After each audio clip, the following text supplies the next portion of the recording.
بسم الله الرحمن الرحيم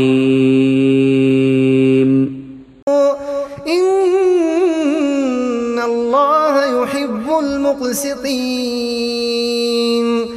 إنما المؤمنون إخوة فأصلحوا بين أخويكم واتقوا الله لعلكم ترحمون يا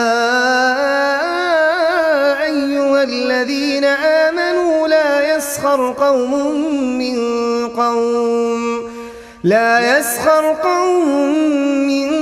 قوم عسى أن يكونوا خيرا منهم ولا نساء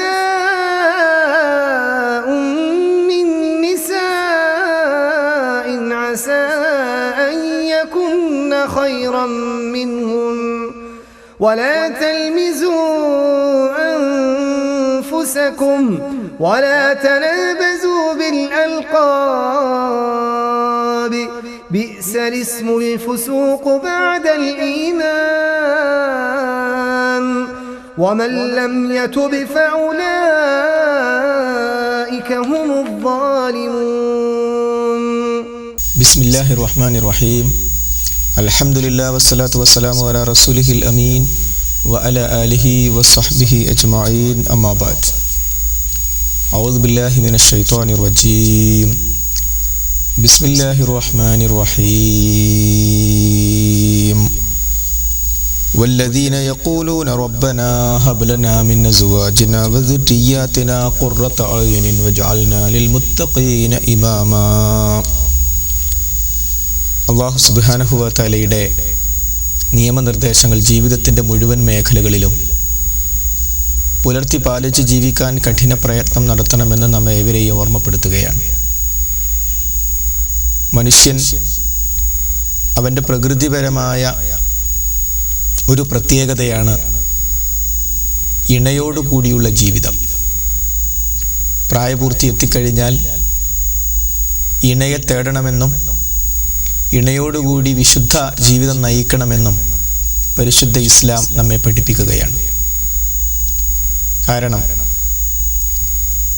ലോകത്തിൻ്റെ സൃഷ്ടാവായ നാഥൻ പറഞ്ഞത് വഖലഖനാകും അസ്വാജ, നിങ്ങളെ നാം ഇണകളാക്കി സൃഷ്ടിച്ചിരിക്കുന്നു എന്നുള്ളതാണ്.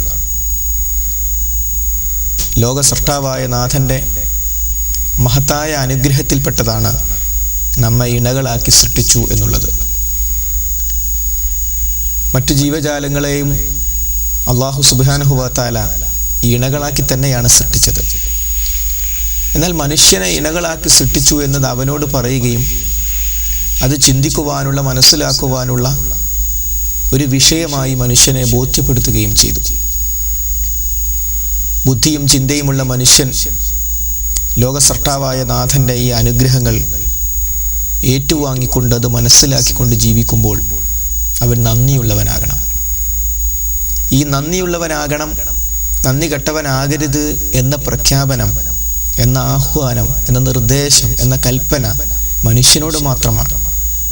മറ്റ് ഇതര എത്ര ജീവജാലങ്ങൾ ഈ ഭൂമുഖത്തുണ്ട്, നമ്മുടെ കണ്ണിൽ കാണുന്ന, നമ്മുടെ അറിവിൽപ്പെട്ട. എന്നാൽ അവയോടൊന്നുമില്ല പാമ്പുകളോടോ മറ്റ് മൃഗങ്ങളോടോ പക്ഷികളോടോ കൃമികീടങ്ങളോടോ ഇല്ലാത്ത നിർദ്ദേശം മനുഷ്യനോട് പറയുന്നു. എന്തേ? മനുഷ്യന് അവൻ്റെ ജീവിതം ഇതോടുകൂടി അവസാനിക്കുന്നില്ല എന്നത് തന്നെ. അവൻ്റെ യഥാർത്ഥ ജീവിതം മരണത്തോടുകൂടി ആരംഭിക്കുകയാണ്. അങ്ങനെ മരണത്തോടുകൂടി ആരംഭിക്കുന്ന ഒരു ജീവിതത്തെ നയിക്കുന്ന മനുഷ്യൻ ആ മരണാനന്തര ജീവിതത്തിൽ രക്ഷപ്പെടാൻ ആവശ്യമായ നിർദ്ദേശങ്ങൾ കാരുണ്യവാനായ നാഥൻ പഠിപ്പിക്കുകയാണ്. മരണത്തോടുകൂടിയാണ് യഥാർത്ഥ ജീവിതം എന്നതുകൊണ്ട് നിങ്ങളിവിടെ വിവാഹം കഴിക്കേണ്ടതില്ല, നിങ്ങളുടെ ലൈംഗികമായ താല്പര്യങ്ങൾ മുഴുവനും നിങ്ങൾ പിടിച്ചു വെക്കണം എന്ന് നമ്മോട് നിർദ്ദേശിക്കപ്പെട്ടിരുന്നുവെങ്കിൽ അത് പൂർണ്ണമായും അനുസരിക്കാൻ, തൃപ്തിയോടുകൂടി അനുസരിക്കുവാൻ നമ്മൾ ബാധ്യസ്ഥരായിരുന്നു. എന്നാൽ ലോകത്തിൻ്റെ സൃഷ്ടാവായ നാഥൻ അങ്ങനെയല്ല പറഞ്ഞത്.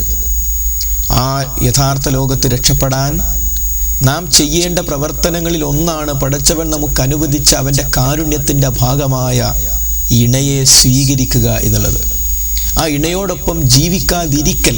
മഹാനായ പ്രവാചകൻ സ്വല്ലല്ലാഹു അലൈഹി വസല്ലമയുടെ അടുത്ത് പ്രവാചകന്റെ ജീവിതത്തെക്കുറിച്ച് പഠിച്ചു മനസ്സിലാക്കിയ 3 പേർ അവിടുത്തെ ഭാര്യയുടെ അടുത്ത് പോയി വിഷയങ്ങൾ അന്വേഷിച്ചതിന് ശേഷം തീരുമാനിക്കുന്നു. 3 പേർ 3 തീരുമാനങ്ങൾ. അതിലൊരു വ്യക്തിയുടെ തീരുമാനം എന്തായിരുന്നു? ഞാൻ ഇനി വിവാഹം കഴിക്കുന്ന പ്രശ്നമില്ല. മഹാനായ പ്രവാചകൻ സ്വല്ലല്ലാഹു അലൈഹി വസല്ലം സ്വർഗം കൊണ്ട് വാഗ്ദാനം ചെയ്യപ്പെട്ട പ്രവാചകന്റെ ജീവിതം ഇത്തരത്തിലാണെങ്കിൽ ഈ പാപിയായ എൻ്റെ ജീവിതം എത്ര നന്നാക്കാനുണ്ട്. അതുകൊണ്ട് വിവാഹം കഴിച്ചാൽ അതുമായി ബന്ധപ്പെട്ട എൻഗേജ്മെന്റുകൾ വരും, ഭാര്യ, കുട്ടികൾ, അതുമായി ബന്ധപ്പെട്ട പ്രശ്നങ്ങളൊക്കെ വരും. അതുകൊണ്ട് ഞാൻ വിവാഹം തന്നെ കഴിക്കുന്നില്ല എന്നതായിരുന്നു. അത് തഖ്വയുടെ അടയാളമായിട്ടാണോ പ്രവാചകൻ സ്വല്ലല്ലാഹു അലൈഹി വസല്ലം കണ്ടത്? അവിടുന്ന് അത് കേട്ടത് ആ ആളുകളെ കുറിച്ച് ഫലൈസ മിന്നീ, ആ ആളുകൾ എന്നിൽപ്പെട്ടവരല്ല എന്നാണ്. അപ്പോൾ വിവാഹം കഴിക്കേണ്ടതില്ല എന്ന് തീരുമാനമെടുക്കുന്ന ഒരു വ്യക്തി, ആ തീരുമാനമെടുക്കുന്ന ഒരു വ്യക്തി പ്രവാചകൻ സ്വല്ലല്ലാഹു അലൈഹി വസല്ലം പഠിപ്പിച്ച ദീനിന്റെ മാർഗത്തിൽപ്പെട്ടവനല്ല എന്ന് പഠിപ്പിക്കണമെങ്കിൽ എത്ര ഗൗരവം ആ വിഷയത്തിലുണ്ട് എന്ന് ചിന്തിച്ചു നോക്കൂ. അതോടൊപ്പം തന്നെ വഅൻകിഹുൽ ഹയാമ മിൻകും എന്ന പരിശുദ്ധ ഖുർആനിലെ ആയത്തിലൂടെ സമൂഹത്തിന്റെ ബാധ്യതയായി വിവാഹത്തെ പടച്ച തമ്പുരാൻ നിശ്ചയിച്ചിരിക്കുന്നു. പ്രായപൂർത്തിയായ പുരുഷന്മാരെയും സ്ത്രീകളെയും വിവാഹം കഴിക്കാൻ ആവശ്യമായ സാഹചര്യങ്ങളും ഒരുക്കി കൊടുക്കുക എന്നത് പ്രവാചകൻ സ്വല്ലല്ലാഹു അലൈഹി വസല്ലം പരിശുദ്ധ ഖുർആൻ സമൂഹത്തിന്റെ ബാധ്യതയായി നിശ്ചയിച്ചിരിക്കുന്നു. അതുകൊണ്ട് തന്നെ വിവാഹം ചെറിയ ചെറിയ കാരണങ്ങൾ പറഞ്ഞുകൊണ്ട് നീട്ടിക്കൊണ്ടുപോകുന്നത് ശരിയല്ല. പല പുരുഷന്മാരും പല സ്ത്രീകളും അനാവശ്യമായി വിവാഹം നീട്ടിക്കൊണ്ടു പോകാറുണ്ട്. അത് ശരിയല്ല. പടച്ചവൻ അനുവദിച്ചിരിക്കുന്ന ആ അനുഗ്രഹത്തെയും കാരുണ്യത്തെയും ആ സമയത്ത് തന്നെ നടത്തുക എന്നത് ഏറ്റവും സുപ്രധാനമാണ്. അതോടൊപ്പം ഈ വിവാഹവുമായി ബന്ധപ്പെട്ട് കുടുംബജീവിതവുമായി ബന്ധപ്പെട്ട് വമ്പിച്ചൊരു അനുഗ്രഹമാണ് നമുക്ക് അല്ലാഹു നൽകുന്നത് എങ്കിൽ ആ അനുഗ്രഹത്തിലുള്ള നന്ദി എങ്ങനെയാണ് ചെയ്യേണ്ടത്? ആ അനുഗ്രഹവുമായി ബന്ധപ്പെട്ട് എന്തെല്ലാം അല്ലാഹു സുബ്ഹാനഹു വ തആല നമ്മോട് നിർദ്ദേശിച്ചോ ആ കാര്യങ്ങളൊക്കെ നമ്മുടെ ജീവിതത്തിൽ പകർത്തുക എന്നതാണ് ആ വിഷയത്തിലുള്ള നന്ദി. അത് വിവാഹാന്വേഷണം മുതൽ അത് തുടങ്ങുന്നു. വിവാഹാന്വേഷണ സന്ദർഭത്തിൽ നാം ശ്രദ്ധിക്കേണ്ട സുപ്രധാനമായ ഒരു കാര്യമായി മഹാനായ പ്രവാചകൻ സ്വല്ലല്ലാഹു അലൈഹി വസല്ലം പഠിപ്പിച്ചത് 4 കാര്യങ്ങൾക്ക് വേണ്ടി വിവാഹം ചെയ്യപ്പെടാറുണ്ട് എന്ന് റസൂലുള്ള പറഞ്ഞിട്ട് ആ കാര്യങ്ങൾ റസൂലുള്ള എണ്ണി പറഞ്ഞു. മാല് അഥവാ സമ്പത്ത്, അതേപോലെ തന്നെ സൗന്ദര്യം, തറവാടിത്തം, ആദർശം അല്ലെങ്കിൽ ദീൻ, ഈ 4 കാര്യങ്ങൾക്ക് വേണ്ടി വിവാഹം ചെയ്യപ്പെടാറുണ്ട്. ഫദ്ഫർ ബിദാത്തി ദീൻ, നീ ദീനിന് പ്രാധാന്യം നൽകുക എന്നാണ് മഹാനായി നബി കരീം സല്ലല്ലാഹു അലൈഹി വസല്ലം നമ്മെ പഠിപ്പിച്ചത്. അപ്പൊ വിവാഹിതനാകാൻ പോകുന്ന ഒരു വ്യക്തി ഈ ഹദീസ് മനസ്സിലാക്കിയിരിക്കണം. നമ്മുടെ മകൾക്ക് വേണ്ടി, മകന് വേണ്ടി, അനിയന് വേണ്ടി വിവാഹം അന്വേഷിക്കുമ്പോൾ ഈ വിഷയം നമ്മൾ മനസ്സിലാക്കിയിരിക്കണം. എന്തിനാണ് പ്രാമുഖ്യം നൽകേണ്ടത്? ആദർശത്തിനാണ് പ്രാമുഖ്യം നൽകേണ്ടത്. അപ്പോൾ ഒരു പെണ്ണ് കാണാനുണ്ട് എന്ന് കാണുമ്പോൾ, ഒരു ചെറുക്കനെ അന്വേഷിക്കേണ്ടതുണ്ട് എന്ന് വരുമ്പോൾ നമ്മുടെ ഒന്നാമത്തെ അന്വേഷണം ആദർശമുണ്ടോ? പടച്ചവനെ മാത്രം വിളിച്ചു പ്രാർത്ഥിക്കുന്ന വ്യക്തിയാണോ? മൗലിദ്, റാത്തീബ് തുടങ്ങിയ മഹാന്മാരായ അംബിയാവിനെയും ഔലിയാവിനെയും സ്വാലിഹീങ്ങളെയും തള്ളിപ്പറയുന്ന പ്രവർത്തനങ്ങളിൽ ഏർപ്പെടുന്ന വ്യക്തിയാണോ? മഹാനായ പ്രവാചകൻ സ്വല്ലല്ലാഹു അലൈഹി വസല്ലം മരണത്തെക്കുറിച്ച് ഓർക്കുവാനും മരണപ്പെട്ടവർക്ക് വേണ്ടി ദുആ ചെയ്യാനും പഠിപ്പിച്ച ഖബർ സിയാറത്ത് എന്ന പ്രവർത്തനത്തെ മരണപ്പെട്ടവരോട് പ്രാർത്ഥിക്കുകയും ദുനിയാവിനെ പറ്റി ഓർമ്മയുണ്ടാക്കുകയും ചെയ്യുന്ന നിലവിളക്കും മറ്റും വെച്ച് ഖബറിൻ്റെ അടുത്ത് പോയി അവരോട് തേടുന്ന ഖബർ പൂജയെ അനുകൂലിക്കുന്ന വ്യക്തിയാണോ? ഈ വിഷയം നമ്മൾ അന്വേഷിക്കണം. 5 നേരം കാലും കൈയും വൃത്തിയാക്കി അഥവാ വുദൂ ചെയ്ത് നമസ്കരിക്കുന്ന വ്യക്തിയാണോ? ഇത് പുരുഷന്റെ കാര്യത്തിൽ മാത്രമല്ല, ഒരു പെൺകുട്ടിയെ അന്വേഷിക്കുമ്പോൾ ആ പെൺകുട്ടിയുടെ വിഷയത്തിലും ഈ കാര്യം നമ്മൾ ശ്രദ്ധിക്കേണ്ടതുണ്ട്. ആദർശമുണ്ടോ? പടച്ചോനെ പേടിയുണ്ടോ? കള്ളു കുടിക്കുമോ? അറിയണം. ആ പെൺകുട്ടിക്ക് ഇസ്ലാമിക വസ്ത്രധാരണമുണ്ടോ? കൃത്യമായി അറിയണം. ഖുർആൻ ഓതാൻ അറിയുമോ? അറിയണം. ദീനീ താല്പര്യമുണ്ടോ? അറിയണം. ഇങ്ങനെ 2 പേരും, ആണായിരുന്നാലും പെണ്ണായിരുന്നാലും, ഒരു വിവാഹാന്വേഷണത്തിൻ്റെ ഒരു വശത്തേക്ക് പ്രവേശിക്കുമ്പോൾ ആദ്യം ശ്രദ്ധിക്കേണ്ട വശം ആദർശമുണ്ടോ എന്നുള്ളതാണ്. കാണൽ പോലും പിന്നീടാണ്. ശരിക്കും മനസ്സിലാക്കണം, ആദർശമുണ്ടോ.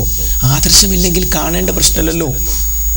ആദർശം, കാരണം ഫൾഫർ ബിദാത്തി ദീൻ എന്ന് പറഞ്ഞത് അല്ലാഹു സുബ്ഹാനഹു വ തആല തബാറക വ തആല നമ്മളിലേക്ക് അയച്ച മുത്തു മുഹമ്മദ് മുസ്തഫ നബി കരീം സല്ലല്ലാഹു അലൈഹി വസല്ലമയ്ക്ക് നമുക്ക് നൽകുന്ന നിർദ്ദേശങ്ങൾ വഹീന്റെ അടിസ്ഥാനത്തിലാണ്. ആ വഹീൽ ദിവ്യ സന്ദേശത്തിലാണ് പറയുന്നത് ഫൾഫർ ബിദാത്തി ദീൻ, നീ ദീനിന് പ്രാധാന്യം നൽകണമെന്ന്. അപ്പൊ ദീനുണ്ടോ എന്ന് അന്വേഷിക്കണം. അത് വെറും നിസ്കരിക്കുന്നുണ്ടോ എന്ന് മാത്രം ചോദിച്ചാൽ പോരാ. നിസ്കാരത്തിന് മുമ്പാണ് നമസ്കാരം സ്വീകരിക്കാൻ ആവശ്യമായ ആദർശം.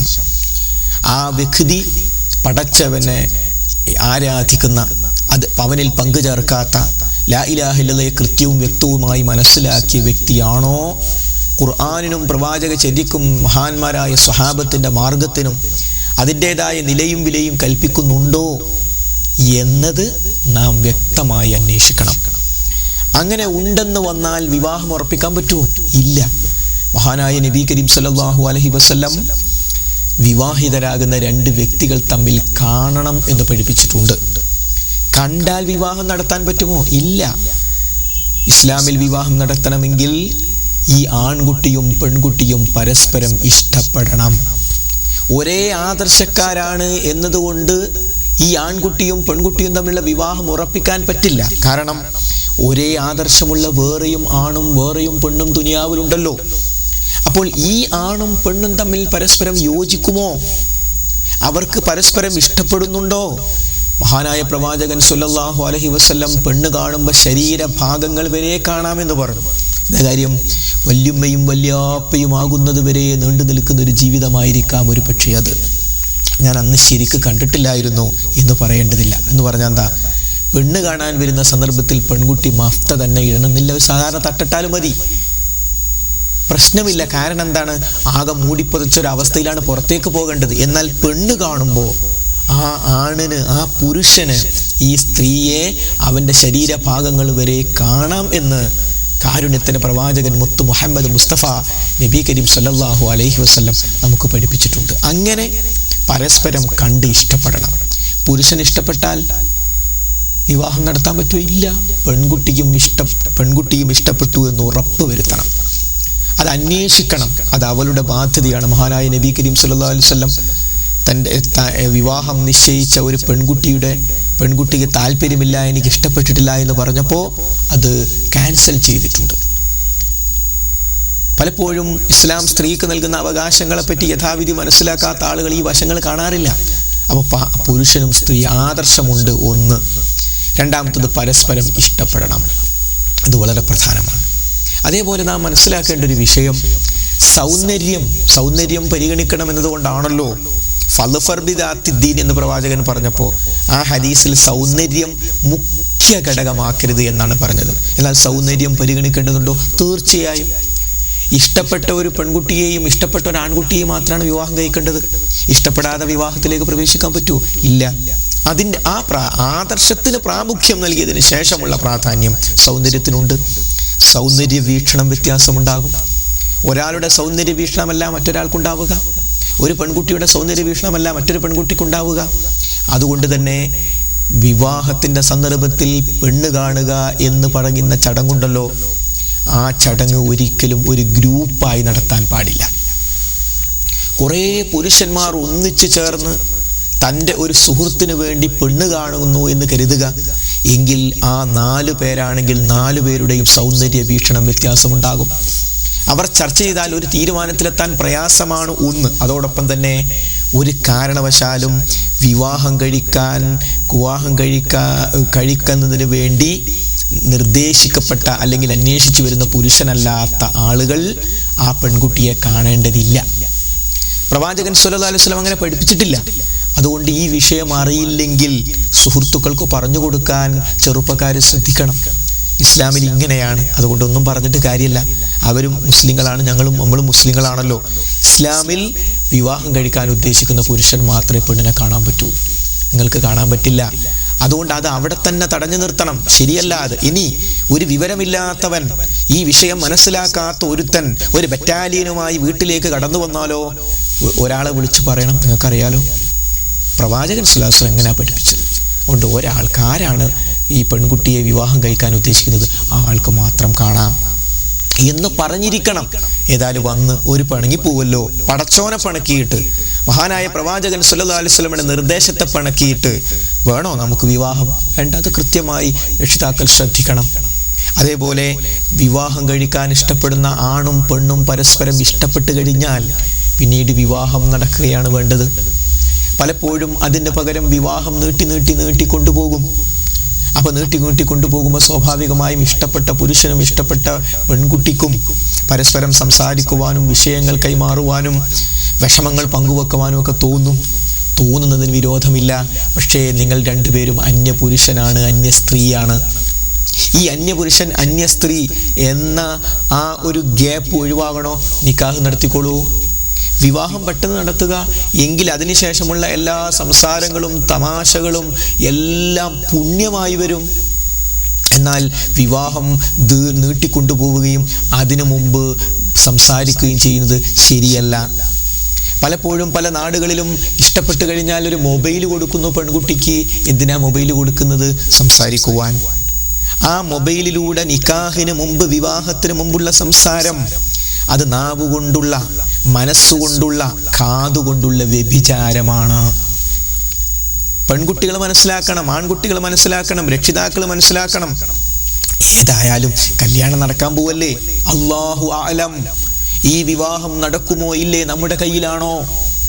ആ വിവാഹത്തിന് ഡേറ്റിന് മുമ്പ് ഈ ആൺകുട്ടി മരിച്ചു പോയാൽ, ആ പെൺകുട്ടി ഒരു അപകടത്തിൽപ്പെട്ടാൽ, അതല്ലെങ്കിൽ മറ്റെന്തോ കാരണത്താൽ ഈ വിവാഹം നടത്താൻ പറ്റാത്തൊരവസ്ഥ വന്നാൽ പിന്നീട് മറ്റൊരു പെൺകുട്ടിയെ കാണേണ്ട വ്യക്തിയാണിത്, മറ്റൊരു ആൺകുട്ടിയെ കാണേണ്ട വ്യക്തിയാണ് അപ്പുറത്ത് നിൽക്കുന്നത്. അപ്പോൾ അന്യായമായി ഒരിക്കലും അവർക്ക് സംസാരിച്ചുകൂടാ. അതുകൊണ്ട് തീരെ സഹിക്കാൻ കഴിയില്ല എന്ന് തോന്നുകയാണെങ്കിലും നിക്കാഹ് പെട്ടെന്ന് നടത്തിക്കോളൂ. നിക്കാഹ് നടത്തിയിട്ട് സംസാരിച്ചോളൂ. അല്ലാത്ത സംസാരം ഹറാമാണ്. നമ്മുടെ കുടുംബത്തിൽ നമ്മൾ പറഞ്ഞു കൊടുക്കണം, നമ്മുടെ സുഹൃത്തുക്കൾക്ക്, കൂട്ടുകാരികൾക്ക്, രക്ഷിതാക്കൾ ശ്രദ്ധിക്കുക, പറഞ്ഞു കൊടുക്കണം. പാടില്ല ആ സംസാരം, ഇസ്ലാം അനുവദിച്ചതല്ല. അന്യപുരുഷനും അന്യ സ്ത്രീയുമാണ്. അപ്പോൾ അത്തരം സംസാരങ്ങൾ ഒഴിവാക്കണം. അതേപോലെ വിവാഹം എന്ന് പറയുന്നത് അതൊരു വലിയ കടമ്പയായി ഒരിക്കലും എടുക്കരുത്. വിവാഹം വലിയ ഉത്തരവാദിത്തമാണ്, സംശയമില്ല. എന്നാൽ വിവാഹം എന്നത് ഇന്ന് സമൂഹം വിവാഹത്തെ കാണുന്നത് വലിയൊരു ഭാരമായിട്ടാണ്. വിവാഹം അത് എത്ര എളുപ്പമുള്ള കാര്യമൊന്നുമല്ല എന്ന രൂപത്തിലാണ് സമൂഹം കാണുന്നത്. അങ്ങനെയാകരുത്. അതിനെന്ത് വേണം? വിവാഹം ലളിതമാക്കണം. വലിയ സൗഹൃദ വൃന്ദവും കുടുംബവും ഉള്ളവർക്ക് ആ കുടുംബക്കാരെ ക്ഷണിക്കേണ്ടി വരും, പ്രശ്നമില്ല, ക്ഷണിക്കാം.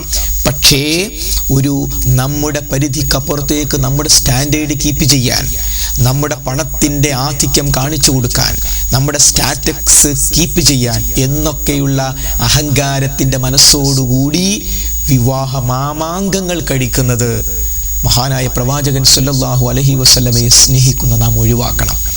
എന്നിട്ട് നമ്മുടെ കഴിവും പരിമിതിയും വെച്ചുകൊണ്ട്, സൗകര്യങ്ങളും നോക്കിക്കൊണ്ട് വിവാഹം ലളിതമാക്കി തീർക്കാൻ നമ്മൾ ശ്രദ്ധിക്കണം. മഹാനായ പ്രവാചകൻ സ്വല്ലല്ലാഹു അലൈഹി വസല്ലം പറഞ്ഞത് ഏറ്റവും ബർക്കത്തുള്ള വിവാഹം ഏറ്റവും ചെലവ് കുറഞ്ഞ വിവാഹമാണ് എന്നാണ്. അപ്പോൾ അത് നമ്മൾ പ്രത്യേകം ശ്രദ്ധിക്കണം. ആ വിവാഹം ചില സന്ദർഭങ്ങളിൽ വൈകുന്നേരമാക്കാറുണ്ട് പലരും. ഏറ്റവും നല്ല ബിസ്മി എന്ന സംഘടനയിലൂടെ കേരളത്തിൽ സ്ത്രീധന വിരുദ്ധ ലളിത വിവാഹം ഈ സമൂഹത്തിന് പരിചയപ്പെടുത്തിയ കേരള നദ്വത്തുൽ മുജാഹിദീൻ്റെ പ്രത്യേകമായ വിഭാഗമായ ബിസ്മി പരിചയപ്പെടുത്തിയ ഒരു ലളിതമായ സംഗതിയായിരുന്നു 4 മണിക്കുള്ള വിവാഹം. 12 മണിക്കോ 1 മണിക്കോ 1.5 മണിക്കോ നിക്കാഹ് നടത്തിയാലും വിവാഹം നടത്തിയാലും അത് സ്വീകാര്യമാവില്ലേ? സ്വീകാര്യമാവും. എന്നാൽ ഈ സമൂഹത്തെ ബാധിച്ചിരിക്കുന്ന വിവാഹ ധൂർത്ത് എന്ന് പറയുന്ന, വിവാഹം ഒരു അസൗകര്യമായി മാറുന്ന അവസ്ഥയിൽ നിന്ന് സമൂഹത്തെ തിരിച്ചു കൊണ്ടുവരാനുള്ള സുപ്രധാനമായ വിപ്ലവത്തിൻ്റെ ഭാഗമാണ് 4 മണിക്കുള്ള വിവാഹം. എല്ലാവരും ഒരു ഹാളിൽ എത്തിച്ചേരുന്നു. എല്ലാവരും, ആൺകുട്ടിയും പെൺകുട്ടിയും, രണ്ട് ഭാഗത്തുമുള്ള കാരണവന്മാരും സുഹൃത്തുക്കളും എല്ലാം ഒരിടത്ത് എത്തിച്ചേരുന്നു. എല്ലാവർക്കും പറ്റിയ വൈകുന്നേരമായ ഒരു സമയത്ത് എന്നിട്ട് വിവാഹം നടത്തുന്നു. എല്ലാവരും ഒരു ലഘുഭക്ഷണം കഴിഞ്ഞ് പിരിയുന്നു. വളരെ ചുരുങ്ങിയ ഒരു ഏർപ്പാട്. ഇത് സമൂഹത്തിൽ എത്ര സൗകര്യങ്ങളാണ് ഉണ്ടാക്കിയിട്ടുള്ളത്. എന്നാൽ ഒരു വീട്ടുകാരന് ഉച്ചക്ക് മാത്രമേ വിവാഹം നടത്താൻ പറ്റിയൊരു സാഹചര്യമുള്ളൂ. അതുകൊണ്ട് ഉച്ചക്ക് നടത്തുന്ന വിവാഹം തെറ്റാണെന്ന് പറയാൻ പറ്റില്ല. പക്ഷേ ഈ ഒരു സമൂഹത്തെ ബാധിച്ചിരിക്കുന്ന വമ്പിച്ച അബദ്ധജടിതമായ ഈ ധൂർത്തിൻ്റെ അവസ്ഥയിൽ നിന്നും അസൗകര്യങ്ങളുടെ അവസ്ഥയിൽ നിന്നുമുള്ള ഒരു വിപ്ലവത്തെ സഹായിക്കാൻ എന്നുള്ള നിലക്ക് വിവാഹം 4 മണിക്ക് തന്നെ ആക്കുന്നതിനെ കുറിച്ച് നമ്മളൊക്കെ ആലോചിക്കണം, രക്ഷിതാക്കളും ആലോചിക്കണം.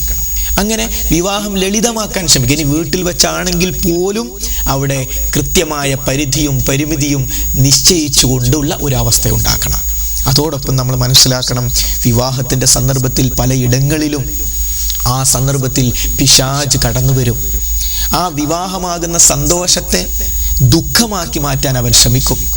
വിവാഹമാകുന്ന പടച്ചവന്റെ അനുഗ്രഹത്തിന് നന്ദി ചെയ്യുന്നതിന് പകരം നന്ദികേട് ചെയ്യുവാൻ വേണ്ടി പിശാച് നമ്മെ ഉത്ബോധിപ്പിച്ചുകൊണ്ടിരിക്കും. പല ഒറ്റപ്പെട്ട മുസ്ലിം മഹല്ലുകളിലെങ്കിലും മറ്റു മതസമൂഹങ്ങളെ ബാധിച്ചിരിക്കുന്ന മദ്യം എന്ന് പറയുന്ന ദുരന്തം ബാധിക്കുകയാണ്. തന്നോടൊപ്പമുള്ള കൂട്ടുകാർക്ക് വിവാഹത്തിൻ്റെ പേരിൽ തലേ ദിവസമോ തൊട്ടടുത്ത ദിവസമോ മദ്യം വിളമ്പുക. ചില ആളുകൾ മദ്യം പാടില്ല, പക്ഷെ എൻ്റെ ഓഫീസിലൊക്കെ ഉള്ള ആളുകൾ പിന്നെ മദ്യം ഹറാമായ ആളുകളല്ല, ഞാൻ കുടിക്കുന്നില്ല, എന്നാൽ അവർക്ക് വാങ്ങിക്കൊടുത്തൂടെ എന്നൊക്കെ ചിന്തിക്കാറുണ്ട്. മഹാനായ നബി കരീം സല്ലല്ലാഹു അലൈഹി വസല്ലം പറഞ്ഞത്, മദ്യം കുടിക്കുന്നവൻ, കുടിപ്പിക്കുന്നവൻ, അതിനൊത്താശ ചെയ്യുന്നവൻ, അത് പേറിക്കൊണ്ടുവരുന്നവൻ, ആരിലേക്കാണോ കൊണ്ടുവരുന്നത് അവരെയൊക്കെ അല്ലാഹു സുബ്ഹാനഹു വ തആല ലഅന ശപിച്ചിരിക്കുന്നു എന്നാണ്. ഈ ഹദീസ് അറിഞ്ഞാൽ പിന്നീട് നമുക്ക് മറ്റൊരാളെ കുടിപ്പിക്കാൻ പറ്റൂ? ആ മദ്യത്തിന് വേണ്ടി നമുക്ക് പണം ഈ മദ്യത്തെ പറ്റിയൊക്കെ പറയേണ്ടതുണ്ടോ എന്നൊക്കെ പലരും ചിന്തിക്കും. ഇതെല്ലാവർക്കും കേൾക്കാനുള്ള ഒരു സംസാരമല്ലേ? ഇങ്ങനെ ഈ ഒരു ദുരന്തപൂർണമായ അവസ്ഥയിലുള്ളവർക്കും ഈ കാര്യം മനസ്സിലാക്കണ്ടേ? അതുകൊണ്ട് പറഞ്ഞതാണ്. അപ്പോൾ അതുകൊണ്ട് വിവാഹത്തലേന്ന് അല്ലെങ്കിൽ വിവാഹത്തോടനുബന്ധിച്ച ദിവസങ്ങളിൽ മദ്യം അതുമായുള്ള ടച്ച് നേരിട്ടോ അല്ലെങ്കിൽ ഇൻഡയറക്റ്റ് ആയിട്ടോ വരുന്നുണ്ടെങ്കിൽ അറിയുക, പടച്ചതമ്പുരാന്റെ പരീക്ഷണത്തെ, പടച്ചവന്റെ ശിക്ഷയെ പടച്ചവൻ നമ്മെ പിടിച്ചു കുലുക്കിയേക്കാം. കാരണം ഏറെക്കാലമായി പടച്ചവനെ ഒരു വധുവിനെ തരേണമേ, വരനെ തരേണമേ എന്ന് ഈ 2 വ്യക്തികൾ മാത്രമല്ല കുടുംബക്കാർ നിരന്തരമായി പ്രാർത്ഥിച്ചതിൻ്റെ ഫലമായി കിട്ടിയ ഒരനുഗ്രഹത്തിന് നന്ദി ചെയ്യേണ്ടത് എങ്ങനെയാണ്? പടച്ചവൻ അല്ലാഹു സുബ്ഹാനഹു വ തആല നിരോധിച്ച, അവൻ നമുക്ക് ഹറാമാക്കിയ മദ്യം ഉപയോഗിച്ചു കണ്ടാണോ? യാ അയ്യുഹല്ലദീന ആമനു ഇന്നമൽ ഖംറു വൽ മൈസിറു വൽ അസ്ലാമു. പടച്ചതമ്പുരാൻ പറയുകയാണ്, യാ അയ്യുഹല്ലദീന ആമനു ഇന്നമൽ ഖംറു വൽ മൈസിറു വൽ അൻസാബു വൽ അസ്ലാമു റിജ്സു മിൻ അമലി ശൈത്താൻ. പരിശുദ്ധ ഖുർആനിലെ 5-ാമത്തെ അധ്യായം സൂറത്ത് മാഇദയിലെ 90-ാമത്തെ ആയത്തിൽ കാണാം, വിശ്വാസികളെ, തീർച്ചയായും മദ്യവും ചൂതാട്ടവും പ്രതിഷ്ഠയും പ്രശ്നം വെച്ച് നോക്കാനുള്ള അമ്പും ഇതെല്ലാം പിശാചിൻ്റെ മ്ലേച്ഛ വൃത്തികളിൽപ്പെട്ടത് മാത്രമാണ്. അപ്പോൾ മദ്യം ഏതിനോട് ചേർത്താ ഇവിടെ പറഞ്ഞത്? പ്രതിഷ്ഠയോട് ചേർത്താ പറഞ്ഞത്. പ്രശ്നം വെച്ച് നോക്കാനുള്ള അമ്പിനോട് ചേർത്താ പറഞ്ഞത്. അത്രയും നീചമായ ഏർപ്പാടാണ് മദ്യം. ഒരു കാരണവശാലും നമുക്കത് പാടില്ല. അതുമായി ബന്ധപ്പെട്ട സഹകരണം പാടില്ല. മദ്യപിച്ച് തളർന്ന് വീഴുന്നവനെ അവനെ നേരെയാക്കി ഓട്ടോറിക്ഷയിൽ കയറ്റി വീട്ടിൽ എത്തിച്ചു കൊടുക്കുന്ന സേവകന്മാരുണ്ട് ഇവിടെ. അതും പാടില്ലാത്തതാണ്. കാരണം അവർക്ക് സേവ ചെയ്യാനുള്ളവരല്ല നമ്മൾ പള്ളിയിലേക്ക് പോകാൻ പ്രയാസപ്പെടുന്നവർക്ക് സേവ ചെയ്യാനുള്ളതാണ്. നമ്മൾ അള്ളാഹുവിൻ്റെ മാർഗത്തിൽ പ്രവർത്തിക്കുന്നവർക്ക് സേവ ചെയ്യാനുള്ളതാണ്. മദ്യപിക്കുന്നതിന് മുമ്പ് പറഞ്ഞു കൊടുക്കണം, മദ്യപിച്ച് അങ്ങനെയാണ് അവസ്ഥ ഉണ്ടാവുക എന്ന് പറഞ്ഞ് ഒഴിവാകല്ലേ വേണ്ടത്. അപ്പോൾ പാടില്ല. അതേപോലെ തന്നെ വിവാഹ ദിവസം വരുന്ന സന്ദർഭത്തിൽ പിശാച് പല രൂപത്തിൽ ഇടപെടും. ഒന്ന്, മഹാനായ നബി കരീം സല്ലല്ലാഹു അലൈഹി വസല്ലം പഠിപ്പിച്ച സുപ്രധാനമായൊരു സുന്നത്താണല്ലോ താടി എന്ന് പറയുന്നത്. താടി വെക്കാത്തവർക്ക് പോലും അതിനോട് ബഹുമാനമാണ്, താടി വെച്ചവരോട് ബഹുമാനമാണ്. കാരണം ഏതായാലും എനിക്ക് താടി വെക്കാൻ പറ്റുന്നില്ല, അയാളത് വെച്ചല്ലോ എന്നൊരു സന്തോഷവും അതിനോടുള്ള ആദരവുമുണ്ട്. കാരണം മുത്തു മുഹമ്മദ് മുസ്തഫ നബി കരീം സല്ലല്ലാഹു അലൈഹി വസല്ലമയുടെ മുഖത്ത് താടിയുണ്ടായിരുന്നു. എന്തേ ഒരു മുസ്ലിമിൻ്റെ മുഖത്ത് താടിയുണ്ടാകാൻ? റസൂലുള്ളാഹിന്റെ മുഖത്ത് താടിയുണ്ടായിരുന്നു. അപ്പോൾ കണ്ണാടിയിലേക്ക് നോക്കുമ്പോൾ റസൂലുള്ളാഹിയുടെ മുഖത്തുള്ള താടി എൻ്റെ മുഖത്തില്ലല്ലോ എന്നത് വിഷമാകും. താടി വെക്കാൻ ഇഷ്ടപ്പെടുന്ന എത്ര ആളുകളുണ്ട്. ദുആ ചെയ്തോളൂ, സാധിക്കും. ദുആ ചെയ്തോളൂ, ഭാര്യയോടും ദുആ ചെയ്യാൻ പറയൂ, സാധിക്കും. 24 മണിക്കൂറും കിട്ടുന്ന സുന്നത്താണത്. അതുകൊണ്ട് താടി വെക്കുക. അപ്പോൾ ഈ സുന്നത്ത് ചില പിശാച് സ്വാധീനിച്ച മനുഷ്യർ വരും. അല്ല, ഒരു വിവാഹമൊക്കെ വരികയല്ലേ, ഒന്ന് താടിയൊക്കെ ഒന്ന് വടിച്ചൂടെ എന്ന് ചോദിക്കും. അപ്പൊ പറയാ, പടച്ചോന്റെ മഹത്തായ ഒരു അനുഗ്രഹമല്ലേ, ആ അനുഗ്രഹത്തിന് ഞാൻ നന്ദി ചെയ്യേണ്ടത് താടി വടിച്ചിട്ടാ. മാത്രമല്ല മറ്റൊരു കാര്യം കൂടെ ഉണ്ട്, എന്നോടൊപ്പം വരാൻ പോകുന്ന ഇണ, ആ ഇണക്ക് റസൂലുള്ളാഹി സ്വല്ലല്ലാഹു അലൈഹി വസല്ലമയുടെ സുന്നത്തോടു കൂടിയാകട്ടെ അവളെ ഞാൻ ആദ്യമായി കണ്ടുമുട്ടുന്നത്. അവളുമായുള്ള എൻ്റെ ആദ്യ ദിവസങ്ങളിലെ ജീവിതം ആ താടി രോമങ്ങൾ കൂടി സ്പർശിച്ചുകൊണ്ടാകട്ടെ എന്നൊരവസ്ഥ നേരത്തെ ഇല്ലെങ്കിലോ, ആദ്യം തന്നെ ക്ലീൻ ഷേവ് ആയിട്ട് ചെന്നാൽ അത് തന്നെ തുടരേണ്ടി വന്നാലോ എന്നൊക്കെ പറഞ്ഞ് താടി വെടുക്കാൻ നിർദ്ദേശിച്ചു വരുന്ന, അവനറിയില്ല പിശാച അവനെ പറഞ്ഞയച്ചത്, അങ്ങനെ പറഞ്ഞയച്ച ആൾക്കൊരു അങ്ങോട്ട് പറഞ്ഞു കൊടുക്കുക, അത് പറ്റില്ലല്ലോ എന്ന അഭിമാനത്തോടുകൂടി മുത്ത് മുഹമ്മദ് മുസ്തഫ നബി കരീം സല്ലല്ലാഹു അലൈഹി വസല്ലം പഠിപ്പിച്ച ഈ സുന്നത്ത് മരണം വരെ എന്നിൽ വേണം എന്ന ഒരു നിർബന്ധ ബുദ്ധി നമുക്കുണ്ടാകണം. കാരണം അത് വളരെ പ്രബലമായൊരു സുന്നത്താണ്. ഇന്ന് പക്ഷേ താടി എന്നത് തീവ്രവാദത്തിന്റെ അടയാളമായൊക്കെ പലരും പറയാറുണ്ട്. വിവരമില്ലാത്തത് കൊണ്ടാണ്, ചിന്തിക്കാത്തത് കൊണ്ടാണ്. താടി തീവ്രവാദത്തിന്റെ അടയാളമാണെങ്കിൽ ഇന്ത്യൻ പ്രധാനമന്ത്രിക്ക് താടിയില്ലേ ഇപ്പോൾ? അതേപോലെ തന്നെ കേരളത്തിന്റെ ഇന്നത്തെ വിദ്യാഭ്യാസ വകുപ്പ് മന്ത്രിക്കും ധനവകുപ്പ് മന്ത്രിക്കും താടിയില്ലേ? മാർക്സിസത്തിന്റെ അതേപോലെ തന്നെ കമ്മ്യൂണിസത്തിന്റെ മുൻകാല നേതാക്കന്മാരിൽ മിക്കവാർക്കും താടിയില്ലേ? ശ്രീ രവിശങ്കർ എന്ന ആൾ ദൈവത്തിന് താടിയില്ലേ? യേശുവിന് താടിയുള്ളതായിട്ടല്ലേ അവർ തന്നെ വരക്കുന്ന ഫോട്ടോ അത് യഥാർത്ഥ യേശുവിൻ്റെതല്ല, ഈസാ നബി അലൈഹി ഇസ്ലാമിൻ്റെതല്ല എന്നത് മറ്റൊരു വശം. അപ്പോൾ ഇവർക്കൊക്കെ താടി വെക്കാമെന്നും ഒരു മുസ്ലിം താടി വെച്ചാൽ അതുമാത്രം എങ്ങനെ ഭീകരവാദത്തിന്റെ തീവ്രവാദത്തിന്റെ അടയാളമാകും എന്ന് കൂട്ടത്തിൽ ഒന്ന് സൂചിപ്പിച്ചു എന്ന് മാത്രം. ശരി. അപ്പോൾ വിവാഹ ദിവസം, അതേപോലെ നമ്മുടെ വിവാഹ ദിവസം നമ്മുടെ ഡ്രസ്സ്, നെരിയാനിടെ താഴെ വസ്ത്രം പോകാൻ പാടുണ്ടോ ഒരു മുസ്ലിമിന്? മഹാനായ നബി കരീം സല്ലല്ലാഹു അലൈഹി വസല്ലം ഗൗരവപൂർവ്വം പഠിപ്പിച്ച കാര്യമാണ്, സംശയമില്ലല്ലോ. മഹാനായ ഉമർ ഇബ്നുൽ ഖത്താബ് റളിയല്ലാഹു അൻഹു കുത്തേറ്റ് കിടക്കുമ്പോൾ അപ്പുറത്തൊരു മനുഷ്യനെ കാണുകയാണ്. എന്താ അവസ്ഥ? നെരിയാന്റെ താഴേക്ക് വസ്ത്രം താഴ്ന്നിരിക്കുന്നു. ആ കുത്തിന്റെ വേദനയെ മറന്നുകൊണ്ട് മഹാനായ ഉമർ ഇബ്നുൽ ഖത്താബ് റളിയല്ലാഹു അൻഹു പറയുന്നു, മോനെ ആ തുണി ഒന്ന് കയറ്റി ഉടുക്കണം. നരകത്തെക്കുറിച്ച് ഓർമ്മിപ്പിക്കുകയാണ്. പലപ്പോഴും ഇവിടെ ഒരു ദുർവ്യാഖ്യാനം ചിലർ നടത്താറുണ്ട്. മഹാനായ അബൂബക്കർ സിദ്ദീഖ് റളിയല്ലാഹു അൻഹുമായി ബന്ധപ്പെട്ട് അവിടുത്തെ തുണി താന്നുപോയപ്പോൾ, നബിയേ തുണി അല്പം താന്നുപോയി എന്ത് ചെയ്യും? ആ സംഭവത്തെ പറ്റി റസൂലുള്ളാഹി പറഞ്ഞു, അറിയാതെയല്ലേ, അത് അഹങ്കാരത്തോടു കൂടിയല്ലല്ലോ എന്ന് പറഞ്ഞ ഒറ്റപ്പെട്ട ഒരു സംഭവം അതെങ്ങനെ ദുർവ്യാഖ്യാനിച്ചു ചിലർ. നെരിയാന്റെ താഴത്ത് പോകുന്നതിന് പ്രശ്നമല്ല, അഹങ്കാരം ഇല്ലാതിരുന്നാൽ മതി. അറിഞ്ഞോ, മുത്ത് മുഹമ്മദ് മുസ്തഫ നബി കരീം സല്ലല്ലാഹു അലൈഹി വസല്ലമയെ പരലോകത്ത് വെച്ച് കാണാൻ ആഗ്രഹിക്കുന്നവരാ നമ്മൾ. മഹാനായ അബൂബക്കർ സിദ്ദീഖ് റളിയല്ലാഹു അൻഹുവിനെ പരലോകത്ത് വെച്ച് കാണാൻ ആഗ്രഹിക്കുന്ന ആണ് നമ്മൾ. അള്ളാഹു നമുക്കതിന് തൗഫീഖ് നൽകുമാറാകട്ടെ. അവരതിന് മറുപടി പറയുമെന്ന് അവിടേക്ക് കാത്തു നിൽക്കണ്ട. അതിനു മുമ്പ് തിരുത്തിക്കോ, ദുർവ്യാഖ്യാനമാണിത്. ഹദീസിനെ ദുർവ്യാഖ്യാനം ചെയ്യുകയാണ്. അറിയാതെ ഒന്ന് താഴ്ന്നു പോയതിനെ പറ്റിയാ പറഞ്ഞത്. ബോധപൂർവം താഴ്ത്തിയിട്ട് അഹങ്കാരത്തോടു കൂടി അല്ലല്ലോ എന്നല്ല പറഞ്ഞത്, അറിയാതെ സംഭവിച്ചു പോകുന്നതിനെ കുറിച്ചാണ് പറഞ്ഞത്. നമുക്കും അങ്ങനെ സംഭവിച്ചു പോകാം അറിയാതെ. എന്നാൽ നെരിയാണ്ട താഴത്ത് പാൻസിന് അളവെടുത്ത് നെരിയാണ്ട താഴെ വെക്കുകയും എന്നിട്ട് ഈ ഹദീസ് ദുർവ്യാഖ്യാനം ചെയ്യുകയും ചെയ്യുന്ന ആളുകളെ കുറിച്ച് എന്തു പറയണം നമ്മൾ? അതുകൊണ്ട് ആ കാര്യം നമ്മൾ ശ്രദ്ധിക്കണം. വിവാഹ ദിവസം ശ്രദ്ധിക്കണം. അതേപോലെ തന്നെ പെൺകുട്ടിയുടെ വശം എടുത്ത് പരിശോധിച്ച് നോക്കൂ. ഒരു സ്ത്രീയുടെ വസ്ത്രധാരണം എന്താ? ഇസ്ലാമിൻ്റെ വസ്ത്രധാരണം എന്താ? വളരെ കൃത്യം. ഇസ്ലാമിൻ്റെ വസ്ത്രധാരണം മുൻകൈയും മുഖവും ഒഴിച്ചുള്ള ഭാഗങ്ങൾ മറക്കുക. ഇതാണ് ഇസ്ലാമിൻ്റെ വസ്ത്രധാരണം. മഹാനായ നബി കരീം സല്ലല്ലാഹു അലൈഹി വസല്ലം പഠിപ്പിച്ച കാര്യമാണ്.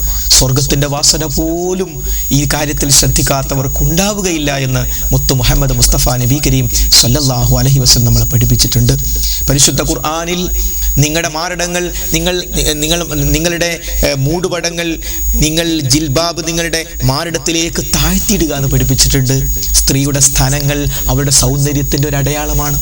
അത് മറ്റുള്ളവർക്ക് ആസ്വദിക്കാൻ നേരിട്ടോ അല്ലാതെയോ സാധിക്കരുത്. അത് മൂടുന്ന രൂപത്തിലായിരിക്കണം. അത് താഴെ കെട്ടി പിന്നീട് ബേക്കോട്ടിട്ട് ആ ഒരവസ്ഥ പല സഹോദരിമാർക്കും അറിയാത്തത് കൊണ്ട് അങ്ങനെ ബേക്കോട്ടിടാൻ പാടില്ല.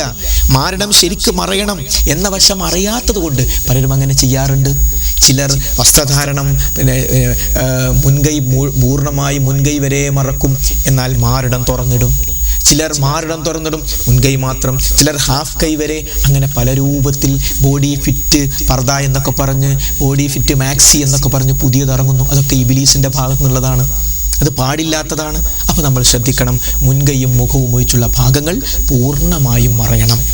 ഇതാണ് ഒരു പെൺകുട്ടിയുടെ ഡ്രസ്സ്. പുറത്തേക്ക് ഇറങ്ങുമ്പോൾ, വീട്ടിൽ നിന്ന് രക്തബന്ധുക്കളുള്ളപ്പോൾ അതിൻ്റെ ആവശ്യമില്ല. അപ്പോൾ ഒരു പെൺകുട്ടിയുടെ സൗന്ദര്യം അവളുടെ മാറിടം, അവളുടെ അവളുടെ ശരീരത്തിന്റെ മറ്റു ഭാഗങ്ങൾ ആർക്ക് കാണാനുള്ളതാണ്? സംശയം വേണ്ട, ഭർത്താവിന് കാണാനുള്ളതാണ്. ഭർത്താവിന് മാത്രം ആസ്വദിക്കേണ്ട, ഭർത്താവ് മാത്രം കാണേണ്ട ഭാഗം സഹോദരി മറ്റുള്ളവരെ കാണിക്കാനുള്ളതാണോ? നീ അങ്ങാടിയിലൂടെ നടന്നു പോകുമ്പോൾ ബാർബർ ഷോപ്പിലും അതേപോലെ തന്നെ പീഡികത്തണ്ടയിലും ഇരിക്കുന്ന, കമാനത്തുമലിരിക്കുന്ന പുരുഷന്മാർക്ക്, യുവാക്കൾക്ക്, വിദ്യാർത്ഥികൾക്ക് കമന്റ് അടിക്കുവാനുള്ള ഒരു ഹേതു കൊടുക്കാൻ നീ അവരുടെ മുമ്പിൽ സഞ്ചരിക്കുന്ന ഒരു വ്യഭിചാരശാലയെ പോലെ നടക്കണോ? വേദനിച്ചോ അത് പറഞ്ഞപ്പോൾ? സഞ്ചരിക്കുന്ന വ്യഭിചാരശാല എന്ന് പറഞ്ഞപ്പോൾ വേദനിച്ചോ? എങ്കിൽ ക്ഷമ ചോദിക്കുന്നില്ല. കാരണം മഹാനായ നബി കരീം സല്ലല്ലാഹു അലൈഹി വസല്ലം വസ്ത്രം ധരിച്ചിട്ടുണ്ട്, എന്നാൽ വസ്ത്രം ധരിച്ചിട്ടില്ല. അങ്ങനെ കൊഞ്ചിക്കൊഴിഞ്ഞ് നടക്കുന്ന, അതേപോലെ തന്നെ സുഗന്ധദ്രവ്യങ്ങൾ പുറത്തുകൂടി ഉപയോഗിച്ച് നടക്കുന്ന ആളുകളെ കുറിച്ച് ഈ രൂപത്തിലാണ് മഹാനായ നബി കരീം സല്ലല്ലാഹു അലൈഹി വസല്ലം പരിചയപ്പെടുത്തിയത്. ആ വേദന നിനക്കുണ്ടായെങ്കിൽ ആ വേദന നിന്നിൽ മാറ്റമുണ്ടാകട്ടെ. വേദനിക്കുമ്പോൾ മനസ്സ് മാറണം.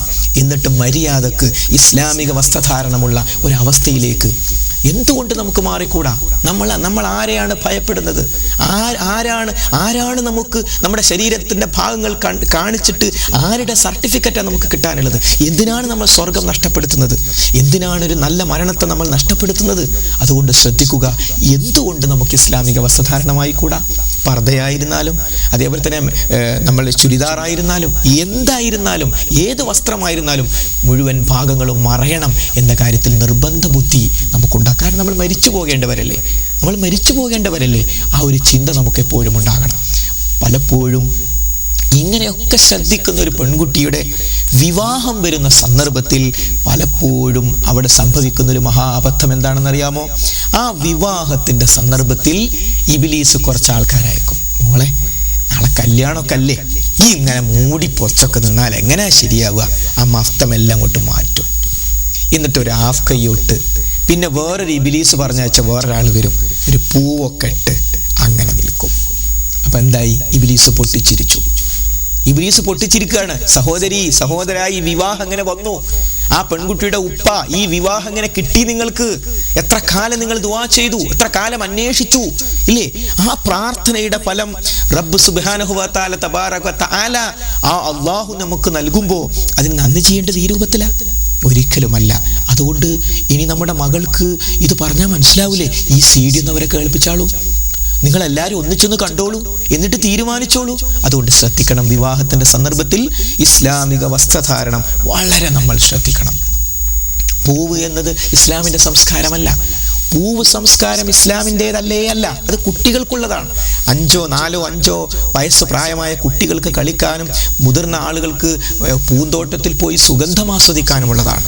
അതല്ലാതെ പടച്ചോൻ നിശ്ചയിച്ച ഡ്രസ്സ് മാറ്റിയിട്ട് അവിടെ വെക്കാനുള്ളതല്ല. അല്ലെങ്കിലും ഒരു മുസ്ലിം സ്ത്രീ പൂ വെച്ചാൽ ആര് കാണാനാ? എങ്ങനെ കാണുക? സാധ്യമല്ലല്ലോ. ഈ പൂവ് സംസ്കാരം സഹോദര നമുക്ക് വേണോ? ഇസ്ലാമിൻ്റെതല്ല എന്ന് മനസ്സിലാക്കിയാൽ പോരെ? അത് മറ്റുള്ളവർക്ക് പറഞ്ഞു കൊടുത്താൽ പോരെ? അതുകൊണ്ട് എന്ത് ശ്രദ്ധിക്കണം? ആ വിവാഹം വരുമ്പോൾ പെൺകുട്ടിയുടെ മനസ്സിൽ ഉറപ്പ് വേണം, ഈ ഒരു അബദ്ധം എനിക്ക് വരരുത്. അപ്പൊ ഇന്ന് ഇളയമ കൊണ്ടുവരാൻ സാധ്യതയുണ്ട്, ഇന്ന് അമ്മായി കൊണ്ടുവരാൻ സാധ്യതയുണ്ട് എങ്കിൽ അവരോട് പറഞ്ഞേക്ക്, എങ്ങനെയാണ് എനിക്കിഷ്ടം അതാണ് എന്ന് പറഞ്ഞ് ആ പെൺകുട്ടി തന്നെ അതിന് മുൻകൈ എടുക്കുക. ഒരു ഇസ്ലാമിക വസ്ത്രധാരണത്തോടുകൂടി, അഭിമാനത്തോടുകൂടി, ഇടങ്ങേറായിട്ടല്ലേ ഏതായാലും ഇങ്ങനൊക്കെ ഒരു ഡ്രസ്സ് പറഞ്ഞ് നാ കേൾക്കന്നെ എന്ന് പറഞ്ഞാൽ കൂലിട്ടൂല. അൽഹംദുലില്ലാ, പടച്ചോൻ എനിക്ക് ഇങ്ങനത്തെ ഒരു മനസ്സ് തന്നല്ലോ, എനിക്ക് സ്വർഗത്ത് പോകണ്ടേ, ഇതല്ലല്ലോ ജീവിതം, അതുകൊണ്ട് ഇസ്ലാം പറഞ്ഞതുപോലെ ഞാൻ ജീവിക്കും എന്ന അഭിമാനഭാവത്തിലേക്ക് വരൂ മകളെ, വരൂ സഹോദരി, വരൂ ഭാര്യമാരെ, സഹോദരന്മാരെ, ആ രൂപത്തിലേക്ക് നമ്മൾ വരണം. അതാണ് വേണ്ടത്. അതുകൊണ്ട് നമ്മുടെ വീട്ടിൽ നിന്ന് നമ്മുടെ മക്കൾ ഭാര്യമാരെ എന്ന് വിളിക്കാൻ കാരണം കുട്ടികൾ വരികയാണ് നമുക്ക്. ആ പെൺകുട്ടികൾ ഈ ഒരു മാനസികാവസ്ഥയിലേക്ക് വരണം. ഉമ്മമാരെ എന്ന് വിളിക്കാൻ കാരണം നമ്മുടെ പെൺകുട്ടിയുടെ കാര്യം ശ്രദ്ധിക്കണം. അങ്ങനെ ജീവിതത്തിൻ്റെ ഈ നിർണായക ഘട്ടത്തിൽ ഈ ഇബ്ലീസിന് ഒരിക്കലും സന്തോഷിക്കാൻ അവസരം കൊടുക്കാതിരിക്കുക. അവിടെ ആ പെൺകുട്ടിയുടെ ദീനിൻ്റെ കാര്യത്തിൽ പിടിച്ചു നിൽക്കാനോ അത് വല്ല കഴിവ് കുറവും ആ പെൺകുട്ടി സംഭവിക്കുമെങ്കിൽ പുതിയാപ്പൊന്ന് ഫോൺ ചെയ്യട്ടെ, ഹലോ, ആരെയാ വിളിക്കുന്നത്? പെൺകുട്ടിയുടെ പിതാവിനെ. എനിക്കിഷ്ടമാണ്. വിവാഹത്തലേന്നോ വിവാഹത്തിൻ്റെ അന്നോ തിരിച്ചു പോരുമ്പോഴോ അങ്ങനെ മൂന്നും പറയാൻ കാരണം എന്താ അറിയോ? മുമ്പ് ഫോൺ ചെയ്തിരുന്നു, പുതിയെണ്ണ അങ്ങോട്ട് പോകുമ്പോൾ പൂവൊന്നും പാടില്ല എന്ന് പറഞ്ഞിട്ടുണ്ട്, അവിടെ പിടിക്കും, പിന്നെ അകത്ത് നിട്ടോ എന്ന് പറയും. അകത്താരാ വരിക? ആ വീട്ടിലേക്ക് അന്യ പുരുഷന്മാർ വരില്ലേ? അവിടെ ഉണ്ട്. അതുകൊണ്ട് വിവാഹത്തലേന്നോ വിവാഹത്തിൻ്റെ അന്നോ എൻ്റെ വീട്ടിലേക്ക് വരുമ്പോഴോ ഒന്നും പൂവ് ഉപയോഗിക്കുന്നത് എനിക്കിഷ്ടമില്ല എന്ന് പുതിയാപ്പിളയാകാൻ പോകുന്ന വ്യക്തി വിളിച്ചു പറഞ്ഞാൽ ആ വാക്കിനൊരു വിലല്ലേ? തീർച്ചയായും. അതേപോലെ തന്നെ മുതിർന്ന ആളുകൾ, രണ്ട് വീട്ടിലുള്ള മുതിർന്ന ആളുകൾ ഈ കാര്യങ്ങൾ ശ്രദ്ധിക്കണം. ഇത് ശ്രദ്ധിച്ചിട്ടില്ല എന്താ സംഭവിക്കുക? ഈ പൂ വെച്ചതിനേക്കാളും വലിയ ദുഃഖം നമ്മൾ അനുഭവിക്കും. പലരും പറയും, ഓ വലിയ സലഫിയ, വലിയ ഇസ്ലാമാ, വലിയ സംഘടനാ പ്രവർത്തകരാ, എന്നിട്ട് മോളെ കല്യാണം എങ്ങനെയായിരുന്നു? ആ വാക്ക് കേൾക്കുമ്പോൾ ആ പറയുന്നവനെതിരെ തിരിഞ്ഞിട്ട് കാര്യമില്ല. കാരണം അയാൾക്കെതിരെ തിരിഞ്ഞിട്ട് കാര്യമില്ല വാപ്പേ. പിന്നെ ആർക്കെതിരെ തിരിയേണ്ടത്? നമുക്കെതിരെ തിരിയണം. നാമല്ലേ ഉത്തരവാദികൾ? ശ്രദ്ധിക്കുക, പാടില്ലാതെ. അതുകൊണ്ട് ആ വിവാഹ ദിവസം വരുന്ന അബദ്ധങ്ങൾ നമ്മൾ സൂക്ഷിക്കുക. അതേപോലെ വിവാഹത്തിൻ്റെ ദിവസം ചിലരെങ്കിലും അശ്രദ്ധ മൂലം നമസ്കാരം നഷ്ടപ്പെട്ടു പോകും. എന്തൊരു വിഡ്ഢികളാണ് നമ്മൾ. പടച്ചോന് അന്ന് ആ ലുഹറിൻ്റെ അസറും അല്പസമയം സുജൂദൊന്ന് വർദ്ധിപ്പിച്ചിട്ട് മനസ്സോണ്ട് നന്ദി പറയേണ്ട ദിവസമല്ല അത്. അവനാണ് ചിരിപ്പിക്കുന്നവൻ, അവൻ തന്നെയാണ് കരയിപ്പിക്കുന്നവനും. അള്ളാഹു സുബ്ഹാനഹു വ തആല സൂറത്ത് നജ്മിലൂടെ പടച്ചോനെ മനസ്സിലാക്കി തരികയാണ്. ആരാണ് അള്ളാഹ്? അവൻ ചിരിപ്പിക്കുന്നവനാണ്, സന്തോഷം നൽകുന്നവൻ അള്ളാഹുവാണ്. ദുഃഖം നൽകുന്നവനും കരയിപ്പിക്കുന്നവനും അള്ളാഹു തന്നെയാണ്, അല്ലേ? ആ പടച്ചോനെ മറന്നുകൊണ്ടുള്ള ആ വിവാഹ ദിവസം അള്ളാഹുവിനെ മറന്ന്, അള്ളാഹുവിൻ്റെ നിർദ്ദേശങ്ങളെ മറന്ന്, നമസ്കാരം പോലും മറന്ന് അങ്ങനെ ബിരിയാണിയുടെ മുമ്പിൽ ഇരിക്കുകയാണ്. അപ്പോൾ ഒരു ഫോൺ, പുതിയാപ്പയുടെ വീട്ടിലേക്ക് പോയ ജീപ്പ് പോസ്റ്റിലിടിച്ച് 2 ആൾ മരിച്ചു. നീ ഏതൊരു ബിരിയാണിക്ക് മുമ്പിലാണോ ഇരുന്നത്, ആ ബിരിയാണിയുടെ മുമ്പിൽ നിന്ന് അത് കഴിക്കാതെ കണ്ണീരോടുകൂടി നിന്നെ എഴുന്നേൽപ്പിക്കാൻ ലോകത്തിൻ്റെ തമ്പുരാന് സാധിക്കും. അത് മറന്നുപോകരുത്. അവനാണ് ചിരിപ്പിക്കുന്നവൻ, അവൻ തന്നെയാണ് കരയിപ്പിക്കുന്നവൻ. അതുകൊണ്ട് ആ കാര്യം നമ്മൾ വളരെയധികം ശ്രദ്ധിക്കണം. വിവാഹം പടച്ചവൻ്റെ, അതാണല്ലോ മഹാനായ നബി കരീം സല്ലല്ലാഹു അലൈഹി വസല്ലം നമ്മളോട് പറയാൻ പറഞ്ഞു. നമ്മളൊക്കെ എല്ലാ ദിവസവും പറയണം. ഇപ്പം തന്നെ പഠിച്ചോളൂ. റളീതു ബില്ലാഹി റബ്ബൻ വബിൽ ഇസ്ലാമി ദീനൻ വബി മുഹമ്മദിൻ നബിയ്യ. റളീതു, ഞാൻ തൃപ്തിപ്പെട്ടിരിക്കുന്നു. റളീതു ബില്ലാഹി റബ്ബൻ, അള്ളാഹുവിനെ ഞാൻ എൻ്റെ റബ്ബായി തൃപ്തിപ്പെട്ടിരിക്കുന്നു. വബിൽ ഇസ്ലാമി ദീനൻ, ഇസ്ലാമിനെ ഞാൻ എൻ്റെ ദീനായി തൃപ്തിപ്പെട്ടിരിക്കുന്നു. വബി മുഹമ്മദിൻ നബിയ്യ, മുഹമ്മദ് നബി കരീം സല്ലല്ലാഹു അലൈഹി വസല്ലമയെ ഞാൻ ദൂതനായി, അള്ളാഹുവിൻ്റെ ദൂതനായും തൃപ്തിപ്പെട്ടിരിക്കുന്നു. അപ്പോൾ തൃപ്തിയോടുകൂടി, അപ്പോൾ നമ്മുടെ ജീവിതത്തിൽ എന്തൊരു സംഭവം വന്നാലും അവിടെ ഇസ്ലാം എന്തു പറയുന്നു അതിനനുസരിച്ച് നമ്മൾ മാറുക. അതല്ലാതെ കാലം എങ്ങനെ പോകുന്നു, നാട്ടിലെങ്ങനെയാണ്, അതിനനുസരിച്ച് ദീനിനെ മാറ്റല്ല, മറിച്ച് ദീനിനനുസരിച്ച് നമ്മൾ മാറുക എന്നുള്ളതാണ്. മഹാനായ നബി കരീം സല്ലല്ലാഹു അലൈഹി വസല്ലം അതാണ് പഠിപ്പിച്ചത്. ഖുർആനെ മുമ്പിൽ വെക്കുക, എന്നിട്ട് നമ്മൾ അമാമക്ക, നിന്റെ ഇമാമാക്കി ഖുർആനെ വെക്കുക, നമ്മൾ പിന്നിൽ വെക്കുക. നമ്മൾ മുന്നിൽ നിന്നിട്ട് ഖുർആനെ ബാക്കിൽ വെച്ചാൽ നരകത്ത് പോകും. ഖുർആനെ മുമ്പിൽ വെച്ച് നമ്മൾ പിന്നിൽ നിന്നാൽ ഖുർആൻ നമ്മെ സ്വർഗത്തിലേക്ക് നയിക്കും. ആരെയാണ് മുമ്പിൽ വെക്കേണ്ടത്? ഖുർആനിനെ. അതിൻ്റെ വിശദീകരണമായ മുത്ത് മുഹമ്മദ് മുസ്തഫ നബി കരീം സല്ലല്ലാഹു അലൈഹി വസല്ലമയുടെ ചര്യയാണ് നമ്മൾ മുമ്പിൽ വെക്കേണ്ടത്. അങ്ങനെ മുമ്പിൽ വെച്ചുകൊണ്ട് മുന്നോട്ട് പോകാൻ നമുക്ക് സാധിക്കണം. അപ്പോൾ വിവാഹ ദിവസം വളരെ പ്രധാനമാണ്. അതേപോലെ നമ്മൾ ശ്രദ്ധിക്കേണ്ട കാര്യങ്ങളുണ്ട്. വിവാഹിതനാകുന്ന വ്യക്തി ആ ദിവസം, വിവാഹ ദിവസം തൻ്റെ മണിയറയിലേക്ക് കടന്നു വരുന്ന പെൺകുട്ടിയുടെ തലയിൽ കൈവച്ചുകൊണ്ട് ദുആ ചെയ്യേണ്ടതുണ്ട്. അറിയില്ലെങ്കിൽ ആ ദുആ നമ്മൾ കൃത്യമായി പഠിക്കണം. ആ പെൺകുട്ടിയുടെ തലയിൽ കൈവച്ചുകൊണ്ട് അള്ളാഹുവോട് ദുആ ചെയ്യേണ്ട പ്രാർത്ഥന ഒരിക്കലും നമ്മൾ മറന്നു പോകാൻ പാടില്ല.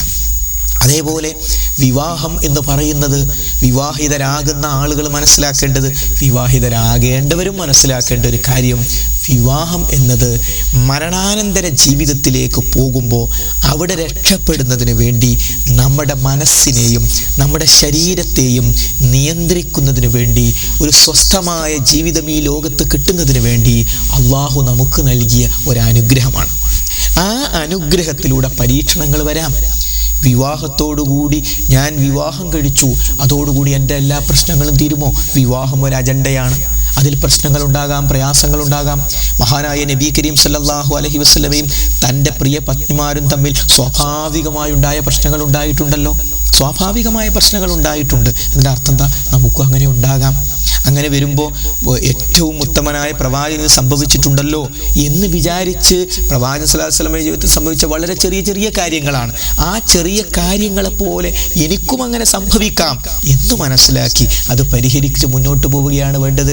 രണ്ട് വ്യക്തികൾ തമ്മിൽ, രണ്ട് കുടുംബങ്ങൾ തമ്മിൽ, രണ്ട് തറവാടുകൾ തമ്മിൽ, രണ്ട് സംസ്കാരങ്ങൾ തമ്മിൽ, രണ്ട് ഭക്ഷണ രീതികൾ തമ്മിൽ ഒക്കെയുള്ള, രണ്ട് സംസാര രീതികൾ തമ്മിലൊക്കെയുള്ള യോജിപ്പാണ് വിവാഹം. മീസാഖൻ അലീല, ശക്തമായ കരാർ എന്നല്ലേ പരിശുദ്ധ ഖുർആൻ നമ്മളെ പഠിപ്പിച്ചത്? അതെ, ആ ശക്തമായ കരാർ വരുന്നതോടുകൂടി രണ്ട് വ്യക്തികൾ തമ്മിലാണ് യോജിക്കുന്നത്. രണ്ട് പ്രകൃതിയാണ്, രണ്ട് തരത്തിലുള്ള വീക്ഷണങ്ങളായിരിക്കാം ഒരുപക്ഷെ പല കാര്യങ്ങളിലും. അതൊന്ന് യോജിപ്പിക്കുമ്പോൾ സ്വാഭാവികമായും ചില ചെറിയ പ്രശ്നങ്ങളൊക്കെ ഉണ്ടാകാം.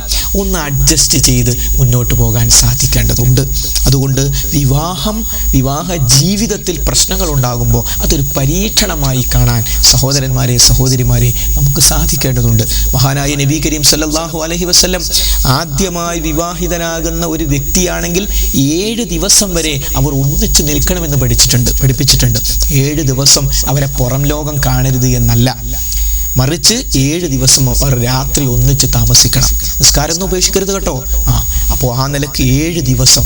രണ്ടാം വിവാഹമാണെങ്കിൽ 3 ദിവസം. മഹാനായ നബി കരീം സല്ലല്ലാഹു അലൈഹി വസല്ലം നോക്കൂ, ഇസ്ലാം ഒരു മാനസികാവസ്ഥ എത്രമാത്രം പരിഗണിച്ചിട്ടുണ്ട് എന്ന് മനസ്സിലാക്കാൻ ഇതിലപ്പുറം എന്ത് വേണം? ചില ആളുകൾ ചോദിക്കാറുണ്ട് ഇസ്ലാമിലെ വിവാഹവുമായി ബന്ധപ്പെട്ട്, എന്തേ പെൺകുട്ടിയെ സ്റ്റേജിൽ കാണാത്തത്? ഒരു ചോദ്യമാണത്. ഇസ്ലാമിനെ പറ്റി അറിയാത്തതുകൊണ്ടാണ്. നേരത്തെ നമ്മൾ പറഞ്ഞല്ലോ, ആ പെൺകുട്ടിയും ഈ ആൺകുട്ടിയും പരസ്പരം കണ്ട് പെൺകുട്ടി എനിക്ക് ഇഷ്ടപ്പെട്ടിട്ടുണ്ട് എന്ന സർട്ടിഫിക്കറ്റ് നേരിട്ടോ അല്ലെങ്കിൽ ആ പിതാവ് മുഖേനയോ കൊടുത്താലേ സംഗതി അടുത്ത സ്റ്റെപ്പിലേക്ക് നീങ്ങാൻ പറ്റൂ. പിന്നെ എന്താ വിവാഹത്തിലൂടെ സംഭവിക്കുന്നത്? വിവാഹത്തിലൂടെ ഈ പെൺകുട്ടിയുടെ രക്ഷിതാവ്, പിതാവ് അല്ലെങ്കിൽ പെൺകുട്ടി ആരാണോ, ആ പെൺകുട്ടിയുടെ വലിയ ആരാണോ ആ വ്യക്തി ആ പെൺകുട്ടിയുടെ സംരക്ഷണാവകാശം ഏതാനും സാക്ഷികളെ മുൻനിർത്തി ഈ ആൺകുട്ടിക്ക് കൊടുക്കുക. അതാണ് വിവാഹം. അപ്പോൾ അവിടെ പെൺകുട്ടിൻ്റെ ആവശ്യമില്ല. കാരണം പെൺകുട്ടി നേരത്തെ അതിലിടപെട്ട് ഫയലൊക്കെ ഒപ്പിട്ട് കഴിഞ്ഞിട്ടുണ്ട്. അതുകൊണ്ട് ആ പെൺകുട്ടിയുടെ രക്ഷിതാവും ഈ വരനും സ്റ്റേജിൽ അവിടെ ഇരിക്കുന്നത്. മനസ്സിലായില്ലേ? അപ്പോൾ ഇസ്ലാം അതിന് പ്രാധാന്യം കൊടുക്കുന്നുണ്ട്. അപ്പോൾ തെറ്റിദ്ധാരണ മൂലം പലപ്പോഴും ഇസ്ലാമിൽ സ്ത്രീകൾക്ക് ഒരു പ്രാധാന്യവും ഇല്ല എന്നൊക്കെ പലരും പറഞ്ഞു കളയാറുണ്ട്. പഠിക്കാത്തത് കൊണ്ടാണ്, മനസ്സിലാക്കാത്തത് കൊണ്ടാണ്. അപ്പോൾ അതുകൊണ്ട് വിവാഹത്തിൽ ഇത്തരം കാര്യങ്ങൾ നമ്മൾ ശ്രദ്ധിക്കണം. അതേപോലെ തന്നെ വിവാഹം എന്ന് പറഞ്ഞ ചടങ്ങ് വളരെ പ്രധാനമാണ്. വളരെ വളരെ ലളിതമായൊരു സംഗതിയാണ്. എൻ്റെ മകൾ, എൻ്റെ ഇന്ന മകളെ അല്ലെങ്കിൽ ഇന്ന വ്യക്തിയെ ഇത്ര മഹർ നിശ്ചയിച്ച്, മഹറിന് പകരമൊന്നുമല്ല, മഹർ നിശ്ചയിച്ച് ഞാൻ നിങ്ങൾക്ക് വിവാഹം ചെയ്തു തന്നിരിക്കുന്നു എന്ന് ഈ വലിയ പറയാം. ഞാനത് സ്വീകരിച്ചിരിക്കുന്നു എന്ന് ആരും പറയാ, വരനും പറയാ. ബസ് കഴിഞ്ഞു, അത്രേ ഉള്ളൂ. അത് വേറൊരാൾ പറഞ്ഞു കൊടുക്കണോ? ആവശ്യമില്ല. പക്ഷേ കുറേ ആൾക്കാർ ഇങ്ങനെ മുമ്പിൽ നിൽക്കുമ്പോൾ ചിലപ്പോൾ എൻ്റെ മകൻ എന്നൊക്കെ ആയിപ്പോവും. ചില ആൾക്കാർ പറഞ്ഞു വിറച്ചു. അപ്പം അതിന് ഒരു സഹായം എന്നുള്ളതിലേക്ക് ആ ഖുതുബ നടത്താൻ വരുന്ന വ്യക്തി ഒന്ന് പറഞ്ഞു കൊടുക്കുന്നത് മാത്രം, അത്രയേ ഉള്ളൂ. അങ്ങനെ ഒരു വിവാഹം നിശ്ചയിച്ചു. നമ്മൾ ഖുതുബ കേൾപ്പിച്ച ആള് വൈകി, ബ്ലോക്ക് കുടുങ്ങി, കല്യാണം നീട്ടിവെക്കണോ? യാതൊരു ആവശ്യമില്ല. നിക്കാഹിന്റെ ഖുതുബ എന്നതൊരു സുന്നത്താണ്. സുന്നത്തിന് തന്നെ പ്രാധാന്യമുണ്ട്. നിക്കാഹിന്റെ ഖുതുബ നടന്നിട്ടില്ലെങ്കിൽ വിവാഹം നടക്കും. അപ്പോൾ ഖുതുബ നടത്താൻ വരുന്ന ആള് സ്വാഭാവികമായി വിവാഹവുമായി ബന്ധപ്പെട്ട് നമ്മളിവിടെ സംസാരിക്കുന്നത് പോലെയുള്ള ചില വിഷയങ്ങളൊക്കെ ആ വിവാഹ ഖുതുബയിൽ പറയും. എന്താ കാര്യം? മഹാനായ നബി കരീം സല്ലല്ലാഹു അലൈഹി വസല്ലം സന്ദർഭങ്ങളെ ഉപയോഗപ്പെടുത്തിക്കൊണ്ട് മഹാനായ നബി കരീം സല്ലല്ലാഹു അലൈഹി വസല്ലം സമൂഹത്തെ ഉദ്ബോധിപ്പിച്ചിരുന്നു. അപ്പോൾ ആ സന്ദർഭത്തിൽ ആവശ്യമായ ഉപദേശ നിർദ്ദേശങ്ങൾ നൽകാൻ വരുന്ന വ്യക്തി ഈ കാര്യങ്ങൾ പറഞ്ഞു കൊടുക്കുന്നതുകൊണ്ട് വിരോധമില്ല എന്ന് മാത്രം. ഇനിയോ രണ്ട് ഭാഗത്തും അത്യം സംസാരിക്കുന്ന ആളാണ്, കമ്മിറ്റികളിലൊക്കെ പങ്കെടുക്കുന്ന ഒരാളാണ്, ദീനി പ്രവർത്തകരാണ്, സംഘടനാ പ്രവർത്തകരൊക്കെ ആണെങ്കിൽ പറഞ്ഞു കൊടുക്കേണ്ട ആവശ്യമില്ല. അവിടെ നേരിട്ടങ്ങ് പറഞ്ഞാൽ മതി. അതേപോലെ ആ വിവാഹത്തിന് എത്തിപ്പെടുന്ന ആളുകൾ ചെയ്യേണ്ടത് എന്താ? ആ വിവാഹിതരായ ആളുകൾക്ക് വേണ്ടി ദുആ ചെയ്യാം. ബാറകല്ലാഹു ലക്കുമാ വബാറക അലൈക്കുമാ വജമഅ ബൈനകുമാ ഫീ ഖൈർ. ബാറകല്ലാഹു ലക വബാറക അലൈക വജമഅ ബൈനകുമാ ഫീ ഖൈർ, അങ്ങനെയും റിപ്പോർട്ടുണ്ട്. അപ്പോൾ ഇങ്ങനെ ബാറക്കല്ലാഹു ലകുമാ, നിങ്ങൾക്ക് രണ്ടുപേർക്കും അള്ളാഹു ബർക്കത്ത് ചെയ്യുമാറാകട്ടെ, നിങ്ങളെ അള്ളാഹു നന്മയിൽ ഒരുമിച്ച് ചേർക്കുമാറാകട്ടെ എന്ന് വിവാഹത്തിൽ പങ്കെടുക്കുന്ന എല്ലാവരും അവർക്ക് വേണ്ടി ദുആ ചെയ്യാം. ഇത് പലരും ദ്വാരക്കാറില്ല. എങ്ങനെ ഉണ്ടായിരുന്നു ബിരിയാണി എന്നാ ചോദിക്കുക, കാരണം നിക്കാഹ് എപ്പോഴാണ് നടന്നതെന്ന് കൂടി അറിയില്ല. ആ വിവാഹ ചടങ്ങിൻ്റെ മുഖ്യമായ ഭാഗം, അതിൻ്റെ മർമ്മമല്ലേ യഥാർത്ഥത്തിൽ നിക്കാഹ് എന്ന് പറയുന്നത്? അതിനല്ലേ നമ്മൾ പ്രാധാന്യം കൊടുക്കേണ്ടത്? അപ്പോൾ അവർക്ക് വേണ്ടി നമ്മൾ ദുആ ചെയ്യണം. വളരെ പ്രധാനമാണ് ദുആ. ശരി, അപ്പം അങ്ങനെ വിവാഹ ജീവിതത്തിലേക്ക് പ്രവേശിച്ചു കഴിഞ്ഞാൽ വരുന്ന ജീവിതം പരീക്ഷണമായ ഒരു ജീവിതമാണ്. ഒരു കാര്യം മനസ്സിലാക്കിയാൽ മതി, എല്ലാറ്റിൻ്റെയും പൂർണ്ണത ഇവിടെ ഉണ്ടാവില്ല. എല്ലാറ്റിൻ്റെയും പൂർണ്ണത ഇവിടെ ഉണ്ടാവില്ല. ഒന്നുകൂടി, എല്ലാറ്റിൻ്റെയും പൂർണ്ണത ഇവിടെ ഉണ്ടാവില്ല. കാരണം എന്താ? വല്ലാഹു യദ്ഉ ഇലാ ദാരിസ്സലാം. അല്ലാഹു പറയാണ്, അള്ളാഹു നിങ്ങളെ ദാറുസ്സലാമിലേക്ക് ക്ഷണിക്കുന്നു. ശാന്തിയുടെ ഭവനം പരലോകത്താണ്, സ്വർഗാണത്. ആ സ്വർഗത്തിലേക്കുള്ള യാത്രയിൽ അള്ളാഹു നൽകിയ മഹത്തായ അനുഗ്രഹമാണ് ഇണ. ആ ഇണയുമായുള്ള ജീവിതത്തിലും പൂർണ്ണത ഉണ്ടാവില്ല. വിവാഹം കഴിച്ച ആരെങ്കിലും ഞാൻ പൂർണ്ണ സംതൃപ്തനാന്ന് പറയോ? ഇല്ല, അവരുടെ ജീവിതത്തിലും ന്യൂനതകൾ ഉണ്ടാകും, അപൂർണതകൾ ഉണ്ടാകും, അപാകതകൾ ഉണ്ടാകും. അതെ, ആ അപാകതകൾ പരിഹരിക്കാൻ ക്ഷമിച്ച് സഹിച്ച് പരസ്പരം ഉൾക്കൊണ്ടുകൊണ്ട് മുന്നോട്ട് പോകാൻ തയ്യാറാകുമോ? എങ്കിൽ നിത്യശാന്തി ലഭ്യമാകും. അതുകൊണ്ട് വിവാഹ ജീവിതം പരീക്ഷണമായി പ്രശ്നങ്ങളും പ്രതിസന്ധികളും വിവാഹ ജീവിതത്തിൽ വരുമ്പോൾ, ആടിയൊലയുമ്പോൾ, കൊടുങ്കാറ്റുപോലെ കുടുംബജീവിതത്തിൽ ആടിയുലച്ചിലുകൾ ഉണ്ടാകുമ്പോൾ പടച്ചവനെ മുറുകെ പിടിച്ചോ. അലാ ബിദിക്രില്ലാഹി തത്മഇന്നുൽ ഖുലൂബ്. അറിയുക അള്ളാഹുവിനെ കുറിച്ചുള്ള സ്മരണ കൊണ്ട് ഹൃദയങ്ങൾക്ക് ശാന്തി ഉണ്ടാകും. അതാലോചിക്കുക. അപ്പോൾ മാത്രമല്ല, വിവാഹ ജീവിതത്തിൽ പലതരത്തിലുള്ള പ്രശ്നങ്ങൾ വരാം. ഭാര്യയും ഭർത്താവും തമ്മിൽ പ്രശ്നങ്ങൾ വരാം. അതിലേറ്റവും പ്രധാനം തുറന്ന് സംസാരിക്കലാണ്. വിവാഹത്തിൻ്റെ ആദ്യ ദിനങ്ങളിൽ തുറന്ന് സംസാരിക്കണമെന്ന് ക്ലാസ് പറയണമെന്നില്ല, അത് നടന്നോളും. പക്ഷെ അതങ്ങോട്ട് കഴിഞ്ഞ് ജീവിതത്തിൻ്റെ യാഥാർത്ഥ്യത്തിലേക്ക് പ്രവേശിക്കുമ്പോൾ, കുടുംബ ജീവിതത്തിൻ്റെ യാഥാർത്ഥ്യ ലോകത്തേക്ക്, വർഷങ്ങൾ നീണ്ട ജീവിതത്തിലേക്ക് പ്രവേശിക്കുന്ന സന്ദർഭത്തിൽ പുറത്ത് ജോലിക്ക് പോകുന്ന തൻ്റെ ഭർത്താവിൻ്റെ പ്രയാസങ്ങളും പ്രശ്നങ്ങളും മനസ്സിലാക്കി അത് ഉൾക്കൊണ്ടുകൊണ്ട് ആ ഭർത്താവിന് വേണ്ടി പ്രാർത്ഥിക്കുന്ന ഒരു മനസ്സ് ഉള്ള ഭാര്യയുടെ വിഷമങ്ങളും പ്രയാസങ്ങളും ആഗ്രഹങ്ങളും ആശകളും പ്രതിസന്ധികളും മനസ്സിലാക്കി അതിന് പരിഹാരം നിർദ്ദേശിച്ചു കൊടുക്കുന്ന ഒരു ഭർത്താവ്, പരസ്പരം പങ്കുവെക്കുക. ലിതസ്കുനു ഇലൈഹാ, നിങ്ങൾ അവരിലേക്ക് ശാന്തി അടയുവാൻ, സമാധാനമടയുവാൻ. അതാ വിവാഹത്തിന്റെ ലക്ഷ്യം. അതാണ് വിവാഹത്തിന്റെ സുപ്രധാനമായ ഒരു ലക്ഷ്യമായി സൂറത്തുർ റൂമിലൂടെ അല്ലാഹു സുബ്ഹാനഹു വ തആല നമ്മളെ പഠിപ്പിക്കുന്നത്. അപ്പോൾ തുറന്ന് സംസാരിക്കണം. ഭാര്യയ്ക്ക് വേണ്ടി പ്രാർത്ഥിക്കണം സഹോദര, ഭർത്താവിന് വേണ്ടി പ്രാർത്ഥിക്കണം സഹോദരി, ഭാര്യയ്ക്ക് വേണ്ടി ഭർത്താവിന് വേണ്ടി പരസ്പരം പ്രാർത്ഥിക്കണം. അത് വളരെ പ്രധാനമാണ്. മഹാനായ നബി കരീം സല്ലല്ലാഹു അലൈഹി വസല്ലം പറഞ്ഞത്, അല്ലാഹുവിന് പുറമെ മറ്റാരുടെയെങ്കിലും മുമ്പിൽ സുജൂദ് ചെയ്യാൻ നിർദ്ദേശിക്കപ്പെട്ടിരുന്നുവെങ്കിൽ ഞാൻ ഭാര്യയോട് ഭർത്താവിൻ്റെ മുമ്പിൽ സുജൂദ് ചെയ്യാൻ പറയുമായിരുന്നു. ഇതിനപ്പുറത്ത് ഒരു ഭാര്യയ്ക്ക് തൻ്റെ ഭർത്താവിനോടുള്ള കടപ്പാടിനെ കുറിച്ച് ഇനി എന്താ പറയേണ്ടത്? പടച്ചവനല്ലാത്ത ആരുടെയെങ്കിലും മുമ്പിൽ സുജൂദ് ചെയ്യാൻ ഞാൻ നിർദ്ദേശിക്കുമായിരുന്നുവെങ്കിൽ ഭർത്താവിൻ്റെ മുമ്പിൽ സുജൂദ് ചെയ്യാൻ ഭാര്യയോട് പറയുമായിരുന്നു എന്ന്. അത്ര ഗൗരവമുള്ള വിഷയമാണത്. അതുകൊണ്ട് തൻ്റെ ഭർത്താവിൻ്റെ സംതൃപ്തിയിലാണ് ഒരു ഭാര്യ മരിച്ചു പോകുന്നതെങ്കിൽ അവൾ സ്വർഗത്തിലാണെന്ന് നബി കരീം സല്ലല്ലാഹു അലൈഹി വസല്ലം പറഞ്ഞു. തൗഹീദ് വേണേ. അള്ളാഹു അല്ലാത്തവരെ വിളിച്ചു പ്രാർത്ഥിക്കുന്ന ആൾക്കാരെ പറ്റി അല്ല പറഞ്ഞത്, ഈമാനുള്ള ഒരു പെണ്ണിനെ പറ്റി, അഖീദയുള്ള ഒരു പെണ്ണിനെ പറ്റി. ഒരു മുസ്ലിം പോലും അല്ലാത്തൊരു വ്യക്തി തൻ്റെ ഭർത്താവിനെ ശരിക്കും അനുസരിച്ച് ജീവിച്ചാൽ സ്വർഗം കിട്ടുമോ? ഇസ്ലാം ആകുന്നത് സ്വർഗം കിട്ടാൻ വേണ്ടിയാണല്ലോ. അപ്പോൾ അതുകൊണ്ടത് മനസ്സിലാക്കണം. അപ്പോൾ ഭർത്താവിൻ്റെ സംതൃപ്തി എനിക്കിപ്പോഴുണ്ടോ? ഭർത്താവിൻ്റെ ആഗ്രഹങ്ങൾക്ക് ഞാൻ മുൻഗണന നൽകുന്നുണ്ടോ? ഭർത്താവ് എന്നെക്കുറിച്ച് സംതൃപ്തനാണോ എന്ന് നമ്മൾ ചിന്തിക്കുകയും ആ വിഷയം നാം ഗൗരവത്തോടുകൂടി സഹോദരിമാർ മനസ്സിലാക്കുകയും വേണം. അത് വളരെ പ്രധാനമാണ്.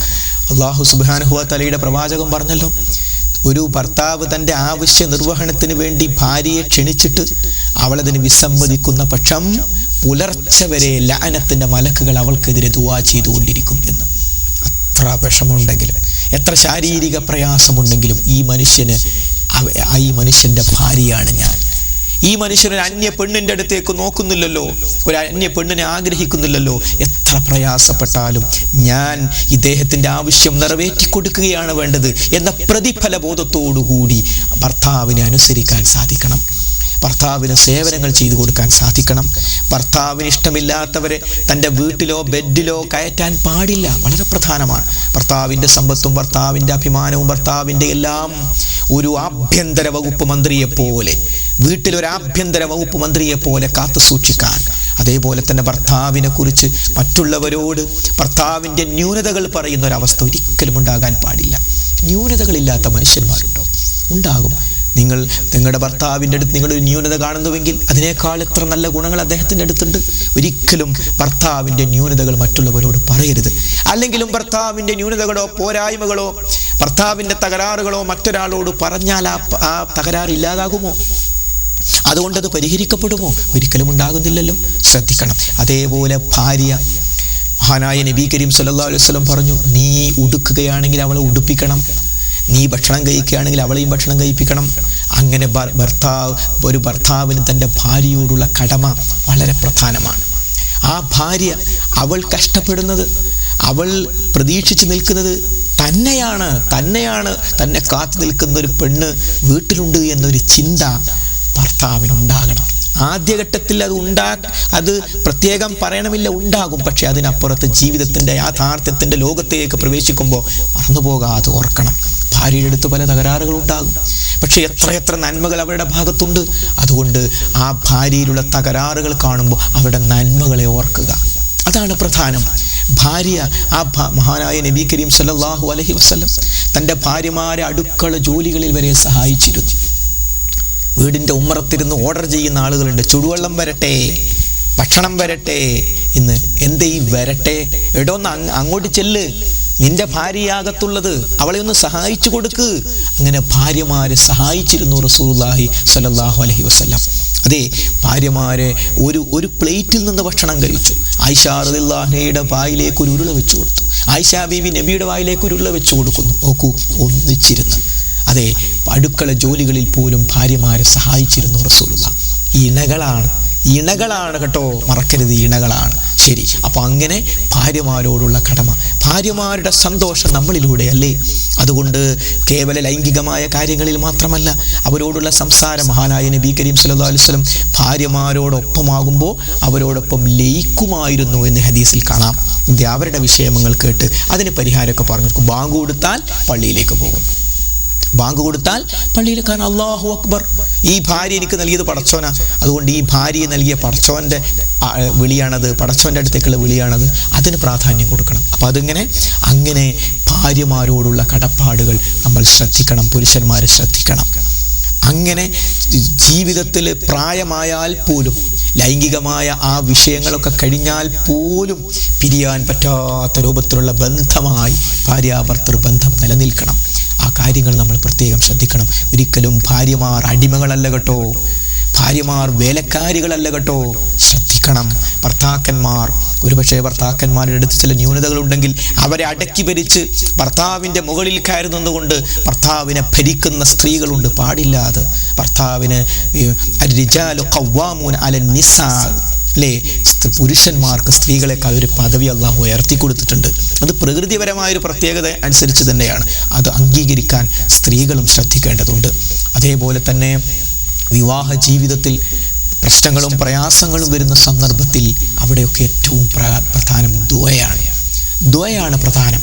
പരിശുദ്ധ ഖുർആൻ സൂറത്ത് ഫുർഖാനിലൂടെ പറഞ്ഞ കാര്യമാണ് ആദ്യം നാം ഓതി വെച്ചത്. അല്ലാഹു സുബ്ഹാനഹു വ തആല ഇബാദുർ റഹ്മാന്റെ പ്രത്യേകതയായി പറയുകയാണ്. ഇബാദുർ റഹ്മാൻ, റഹ്മാന്റെ അടിമകളുടെ പ്രത്യേകതയായി അല്ലാഹു സുബ്ഹാനഹു വ തആല പഠിപ്പിക്കുന്നത് എന്താ? അവരുടെ ഒട്ടേറെ പ്രത്യേകതകൾ പറഞ്ഞതിന് ശേഷം അല്ലാഹു സുബ്ഹാനഹു വ തആല പഠിപ്പിക്കുകയാണ്. അവരുടെ പ്രത്യേകത എന്താണെന്ന് അറിയാമോ? വല്ലദീന യഖൂലൂന റബ്ബനാ ഹബ് ലനാ മിൻ അസ്വാജിനാ വദുരിയാതിനാ ഖുർറത അയുനിൻ വജഅൽനാ ലിൽ മുത്തഖീന ഇമാമ. അവർ പറയുകയും ചെയ്യും, റബ്ബനാ, ഞങ്ങളുടെ രക്ഷിതാവേ, ഹബ് ലനാ, നീ ഞങ്ങൾക്ക് ഔദാര്യമായി ഓശാരമായി നൽകണമേ മിന സുവാജിന ഞങ്ങളുടെ ഇണകളിൽ നിന്ന് വദുരിയാത്തിന ഞങ്ങളുടെ സന്താനങ്ങളിൽ നിന്നും ഖുർറത അയുനിൻ കൺകുളിർമ വജഅൽനാ നീ ഞങ്ങളെ ആക്കണമേ ലിൽ മുത്തഖീന തഖ്വ പാലിച്ച് ജീവിക്കുന്ന ആളുകൾക്ക് ഇമാമ അവരുടെ നേതാവ് അവരുടെ മുമ്പിൽ നടക്കുന്നവരാക്കി നീ ഞങ്ങളെ മാറ്റണമേ എന്ന്. അപ്പോൾ പ്രാർത്ഥനയാണ്, പടച്ചോനോട് ദുആർക്കാണ്. പടച്ചോനെ ഹബ്ലന നീ ഞങ്ങൾക്ക് ഓശാരമായി, അത് പടച്ചോന്റെ ഭാഗത്ത് നിന്ന് കിട്ടേണ്ടതാണ്, ഔദാര്യമായി നൽകണമേ മിന സുവാജ ഞങ്ങളുടെ ഇണകളിൽ നിന്ന് വദുരിയാത്തിന ഞങ്ങളുടെ സന്താനങ്ങളിൽ നിന്നും ഖുർറത അയുനിൻ കൺകുളിർമ, ഭാര്യമാരിലൂടെ കൺകുളിർമ, സന്തോഷം കൊണ്ട് കണ്ണ് നിറയുക, കുട്ടികളെ വിഷയത്തിൽ സന്തോഷം കൊണ്ട് കണ്ണ് നിറയുക. ഈ ഒരു അവസ്ഥ ഉണ്ടാക്കി തരണേ.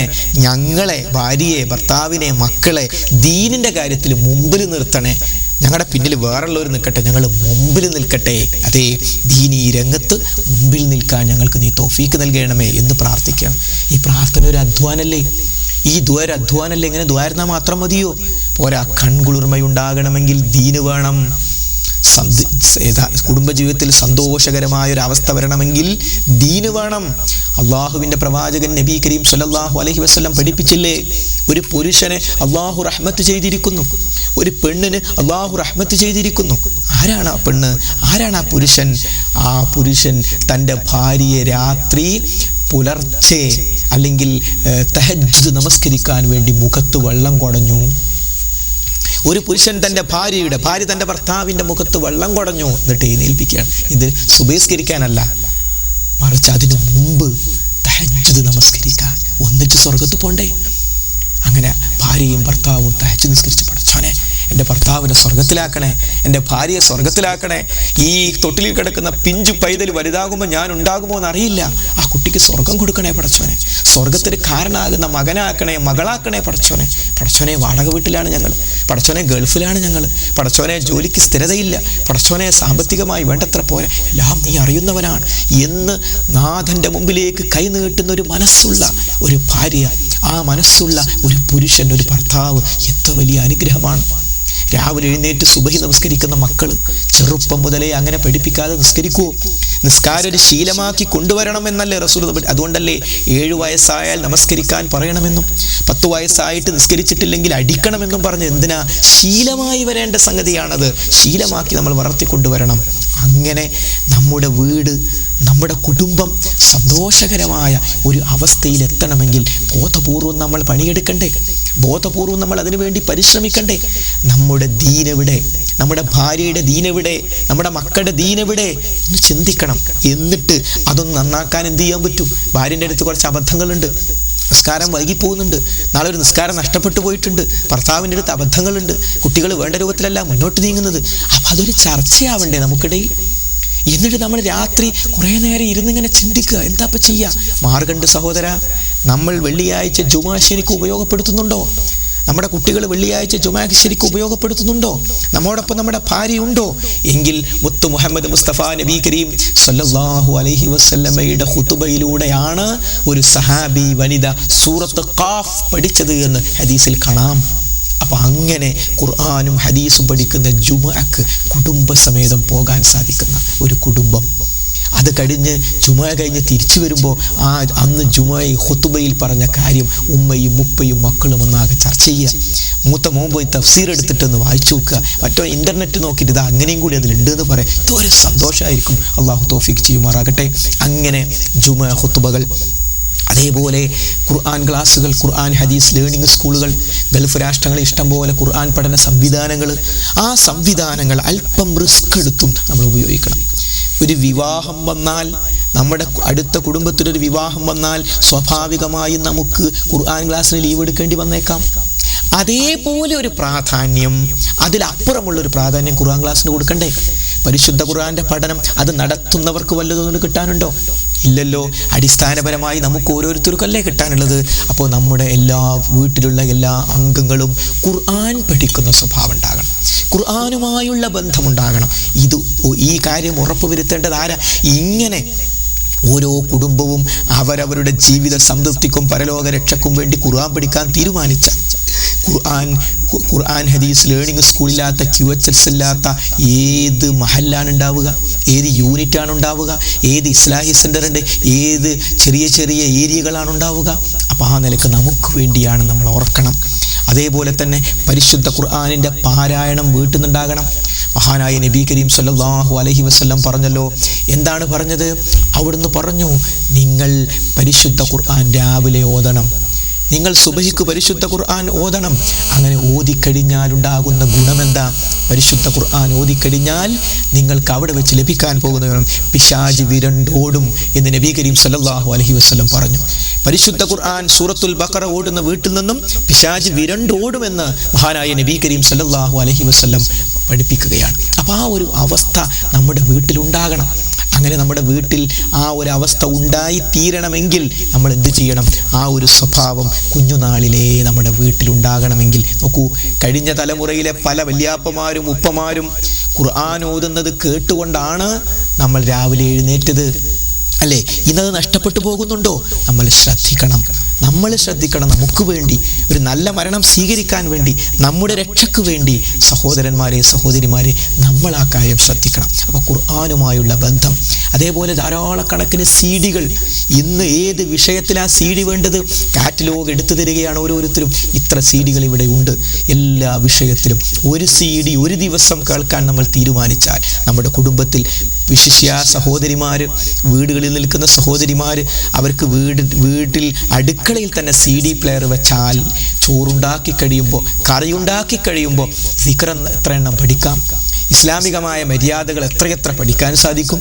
അങ്ങനെ പഠിക്കാൻ സാധിക്കുന്ന ഒരവസ്ഥ നമുക്കുണ്ടാകണം. അതേപോലെ നമ്മുടെ കുട്ടികൾ ആ അവസ്ഥയിലെത്തണം, അവർക്കും ആ ഒരു താല്പര്യമുണ്ടാകണം. എന്നാൽ നാം തന്നെ നമ്മുടെ വീട്ടിലൊരു TV വാങ്ങി വെച്ച് ആ TV-യുടെ ചാനൽ ഇങ്ങനെ മാറ്റിക്കൊണ്ടിരിക്കുന്നു, സീരിയൽ ഇങ്ങനെ കണ്ടുകൊണ്ടിരിക്കുന്നു. ചെറിയ കുഞ്ഞുങ്ങൾ, +2 പഠിക്കുന്ന കുട്ടികൾ, ഹൈസ്കൂളിൽ പഠിക്കുന്ന കുട്ടികൾ, LP സ്കൂളിൽ പഠിക്കുന്ന കുട്ടികൾ നമ്മളോടൊപ്പമുണ്ട്. അവരുടെ മനസ്സും അങ്ങനെ തന്നെ വളരും. അവർ റിമോട്ട് ഉപയോഗിക്കാൻ തുടങ്ങും, അവർ ചാനൽ കാണാൻ തുടങ്ങും, അവർ സീരിയൽ കാണാൻ തുടങ്ങും. നമ്മളും അവരും യോജിക്കും. ഇസ്ലാമികമായ സംസ്കാരം മെല്ലെ നഷ്ടപ്പെട്ടു പോവുകയും ചെയ്യും. ഈ ദുരന്തത്തിന് എന്തിനാണ് സഹോദരി നീ മുന്നിൽ നിൽക്കുന്നത്? ഈ ദുരന്തത്തിന് എന്തിനാണ് സഹോദര നീ മുമ്പിൽ നിൽക്കുന്നത്? നമുക്കിഷ്ടം പോലെ കാണാനും ഇഷ്ടം പോലെ അനുവദിക്കാനും പരലോകത്തല്ലേ ഉള്ളത്. പരലോകത്തല്ലേ നമുക്ക് യഥാർത്ഥ ജീവിതം.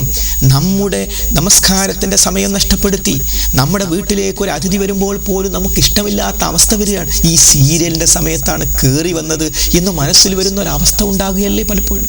എന്തിനാണിത്? അതുകൊണ്ട് നമ്മൾ മറ്റുള്ളവരെ പോലെ ആകേണ്ടവരാണോ? ഇസ്ലാം അല്ലാത്ത ആളുകൾ, അവരെ സംബന്ധിച്ചിടത്തോളം അവരുടെ സകല സുഖവും ഈ ലോകത്താണ്. അതുകൊണ്ട് അതേപോലെയാണോ നമ്മൾ? പരലോക വിശ്വാസമില്ലാത്ത ആളുകൾ, അവർക്ക് അവരുടെ യഥാർത്ഥ വീട് എവിടെയാണ് അവർ ചിന്തിക്കുന്നു, അവരുടെ യഥാർത്ഥ സൗകര്യങ്ങൾ എവിടെയാണ് അവർ ചിന്തിക്കുന്നു, അവരുടെ യഥാർത്ഥ വാഹനം എവിടെയാണ് അവർ ചിന്തിക്കുന്നു, അവരുടെ യഥാർത്ഥ സുഖ സൗകര്യങ്ങൾ എവിടെയാണ്, ആസ്വാദനം എവിടെയാണ്? അതേപോലെയാണോ നമ്മൾ അങ്ങനെയല്ലല്ലോ. മറിച്ച് നമുക്ക് യഥാർത്ഥ ജീവിതം വരാനുണ്ട്. അവിടേക്ക് പോകാൻ വേണ്ടി ഇശ കഴിഞ്ഞാൽ അനാവശ്യമായി സംസാരിച്ചിരിക്കാൻ പാടുണ്ടോ? റസൂലുള്ള വിരോധിച്ച കാര്യമല്ലേ. അപ്പോൾ ഇശ കഴിഞ്ഞാലും TV കണ്ട് നട്ടപ്പാതിര വരെ എന്തിനാണ് ഉറങ്ങാതിരിക്കുന്നത്? കിടന്നുറങ്ങണ്ടേ? നേരത്തെ രാവിലെ എഴുന്നേൽക്കണ്ടേ? സുബഹി ജമാഅത്തിന് പോകണ്ടേ? ആരാണ് ഈ കാര്യം ശ്രദ്ധിക്കേണ്ടത്? അതുകൊണ്ട് സഹോദരന്മാരെ സഹോദരിമാരെ, നമ്മുടെ വീടുമായി ബന്ധപ്പെട്ട ഈ ഉപകരണങ്ങളെ, ഈ TV എന്ന ഉപകരണത്തെ പോസിറ്റീവായി ഉപയോഗപ്പെടുത്തണം. ഇന്റർനെറ്റിനെ പോസിറ്റീവായി ഉപയോഗപ്പെടുത്തണം. ഇന്റർനെറ്റ് കണക്ഷൻ നമ്മുടെ വീട്ടിലുണ്ടോ? എല്ലാവരും പെരുമാറുന്ന ഹാളിലാണത് വെക്കേണ്ടത്. രഹസ്യമായി അതിൽ എന്ത് കാണാനാ? അങ്ങനെ കാണുന്നെങ്കിൽ അവിടെ തെറ്റ് സംഭവിക്കുമെന്നല്ലേ. അതുകൊണ്ട് ഇന്റർനെറ്റ് പുറത്തു വെക്കണം, എല്ലാവരും പെരുമാറുന്ന റൂമിൽ വെക്കണം. അവിടെ വെച്ച് ഉപയോഗിക്കട്ടെ കുട്ടികളും എല്ലാവരും തന്നെ. ആ ഇൻ്റർനെറ്റിലൂടെ TV എന്ന മാധ്യമത്തിലൂടെ എല്ലാം പോസിറ്റീവായി നമ്മൾ ഉപയോഗപ്പെടുത്തിയാൽ എന്തു വലിയ സൗകര്യങ്ങളാണ്, പുണ്യകർമ്മങ്ങളാണ് പരലോകത്തേക്ക് വേണ്ടി നമുക്ക് വരാനിരിക്കുന്നത്, അവിടെ വമ്പിച്ച പ്രതിഫലമായി ലഭിക്കാൻ. ആ കാര്യങ്ങളും സഹോദരന്മാരെ സഹോദരിമാരെ നമ്മൾ ഗൗരവത്തോടുകൂടി ശ്രദ്ധിക്കേണ്ടതുണ്ട്. അങ്ങനെ ദീനി ജീവിതത്തെ പുഷ്ടിപ്പെടുത്താൻ 2008 നമ്മളല്ല 2009 ഉണ്ടാകേണ്ടത്. നമ്മുടെ കുടുംബം ദീനിയായി കുറച്ചുകൂടി പുരോഗതിപ്പെട്ടിട്ടുണ്ടെന്ന് 2009 പറയാൻ നമുക്ക് സാധിക്കണം. 2010 ആകുമ്പോൾ അതിനേക്കാൾ പുരോഗതിപ്പെട്ടു എന്ന് പറയാൻ നമുക്ക് സാധിക്കണം. അങ്ങനെ സാധിക്കണമെങ്കിൽ വളരെ ബോധപൂർവമായ പരിശ്രമം നാം ഓരോരുത്തരും നടത്തേണ്ടതുണ്ട്. നമ്മുടെ വീട്ടിൽ നിന്ന് ഒരാൾ മരിച്ചുപോയി എന്ന് കരുതുക. അങ്ങനെ മരിച്ചു പോകുമ്പോൾ സ്വാഭാവികമായി നമുക്ക് വിഷമമുണ്ടാകും. പക്ഷേ മരണത്തിൻ്റെ വിഷയത്തിലുള്ള വിഷമമുണ്ടാകുന്ന സന്ദർഭത്തിലും നമുക്കൊരു സന്തോഷം. എൻ്റെ ഭാര്യ മരിച്ചുപോയി, എൻ്റെ ഭർത്താവ് മരിച്ചുപോയി, എൻ്റെ ഉമ്മ ഉപ്പ മകൻ മകൾ മരിച്ചുപോയി. ആ മരണത്തിലുള്ള വിഷമം നമുക്കുണ്ടെങ്കിലും എൻ്റെ മകൻ, എൻ്റെ ഭർത്താവ്, എൻ്റെ ഭാര്യ, എൻ്റെ മകൾ, എൻ്റെ മാതാവ്, എൻ്റെ പിതാവ് ഖബറിൽ വെച്ച് ശിക്ഷ അനുഭവിക്കുകയില്ല ഇൻഷാ അല്ലാഹ്. കാരണം ദീനീ കാര്യങ്ങൾ ശ്രദ്ധിച്ച മനുഷ്യനായിരുന്നു. നമ്മൾ നമ്മുടെ ബെഡിൽ കിടക്കുമ്പോഴും, നമ്മുടെ ഭർത്താവ് ഖബറിൽ കിടക്കുമ്പോൾ, അല്ലെങ്കിൽ ഭാര്യ ഖബർ കിടക്കുമ്പോൾ, മാതാവോ പിതാവോ മകനോ മകളോ സുഹൃത്തോ ഖബറിൽ കിടക്കുമ്പോൾ ആ വ്യക്തി ശിക്ഷ അനുഭവിക്കുന്നില്ല എന്ന ഒരു മനസ്സമാധാനം നമ്മുടെ അറിവനുസരിച്ച് നമുക്കുണ്ടാവുക എന്നത് ചെറിയ കാര്യമാണോ? അതുകൊണ്ട് ശ്രദ്ധിക്കണം. അതേപോലെ തന്നെ സലാം വർദ്ധിപ്പിക്കണം. കുടുംബത്തിൽ സ്നേഹം വർദ്ധിക്കാൻ വളരെ പ്രധാനമാണ് സലാമിൻ്റെ വർധനവ്.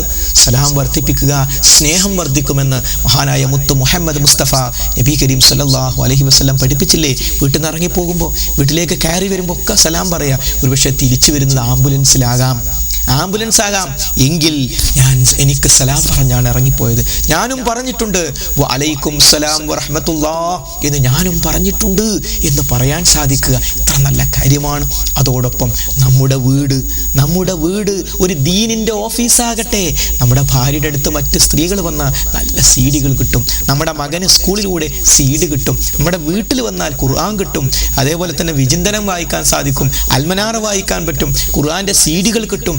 ഇങ്ങനെ നമ്മളുമായി ബന്ധപ്പെട്ട പടച്ചോൻ ഓർമ്മ വരും, നമ്മളുമായി ബന്ധപ്പെട്ട ശാന്തി കിട്ടും, സമാധാനം കിട്ടും. കാരണം അള്ളാഹിൻ്റെ മാർഗത്തെ പറ്റി നമ്മൾ പറഞ്ഞു കൊടുക്കും എന്നൊരവസ്ഥയിൽ ജീവിക്കാൻ നമുക്ക് സാധിക്കണ്ടേ? തീർച്ചയായും. അതുകൊണ്ട് നാം ഓരോരുത്തരും ദുആ ചെയ്യുന്നത് ഇഹ്ദിന സിറാത്തുൽ മുസ്തഖീം, നേരായ ചൊവ്വായ പാതയിൽ നീ ഞങ്ങളെ വഴി നടത്തേണമേ എന്നാണ്. ഏതാണ് ആ പാത? സിറാത്തുൽ ലദീന അൻഅംത അലൈഹിം, നീ അനുഗ്രഹിച്ചവരുടെ പാതയിൽ. അഥവാ അല്ലാഹു അനുഗ്രഹിച്ചവർ ആരാ? ഖുർആൻ തന്നെ പറയുന്നു സൂറത്തുൻ നിസായിലൂടെ മിനൻ നബിയ്യീന വസ്സിദ്ദീഖീന വശുഹദാഇ വസ്വാലിഹീൻ, നബിമാരുടെ, സിദ്ദീഖീങ്ങളുടെ, ശുഹദാക്കളുടെ, സ്വാലിഹീങ്ങളുടെ മാർഗത്തിൽ ഞങ്ങളെ ചേർക്കണമേ. ആ രൂപത്തിൽ സഹോദരങ്ങളെ ജീവിക്കുക. പട്ടിണി ഉണ്ടാകേണ്ടി വന്നാലും, പരിവട്ടങ്ങൾ ഉണ്ടാകേണ്ടി വന്നാലും പ്രയാസപ്പെടരുത്, ക്ഷമിക്കുക. മഹാനായ നബി കരീം സല്ലല്ലാഹു അലൈഹി വസല്ലം സഹിച്ച അത്ര പട്ടിണി ഞാനും നിങ്ങളും സഹിച്ചിട്ടുണ്ടോ? ഇല്ലല്ലോ. പടച്ചോന് ദേഷ്യമുള്ളതുകൊണ്ടാണ് പട്ടിണി തരുന്നത്? പടച്ചോന് ദേഷ്യമുള്ളതുകൊണ്ടാണോ രോഗം തരുന്നത്? എങ്കിൽ അയ്യൂബ് നബിയോട് പടച്ചോന് ദേഷ്യാന്ന് പറയേണ്ടി വരില്ലേ? റസൂലുള്ളയോട് പടച്ചോന് ദേഷ്യാന്ന് പറയേണ്ടി വരില്ലേ? അങ്ങനെയൊന്നും ചിന്തിക്കല്ലേ. ഇത് പരീക്ഷണത്തിൻ്റെ ലോകമാണ്, ഇത് പരീക്ഷണമാണ്. ഇവിടെ പടച്ചോൻ്റെ നിർദ്ദേശമനുസരിച്ച് ജീവിക്കാൻ നമ്മൾ ശ്രമിക്കുക. എത്ര നിർദ്ദേശങ്ങൾ കുടുംബജീവിതവുമായി ബന്ധപ്പെട്ടുണ്ട് എല്ലാം പറയാൻ അതിനൊരു മുഖകൂര പോലും ആയിട്ടില്ല. ശ്രദ്ധിക്കുക. മഹാനായ നബി കരീം സല്ലല്ലാഹു അലൈഹി വസല്ലം ഭാര്യാഭർത്തൃ ബന്ധത്തിൻ്റെ സന്ദർഭത്തിൽ ശ്രദ്ധിക്കേണ്ട കാര്യങ്ങൾ പോലും പഠിപ്പിച്ചു.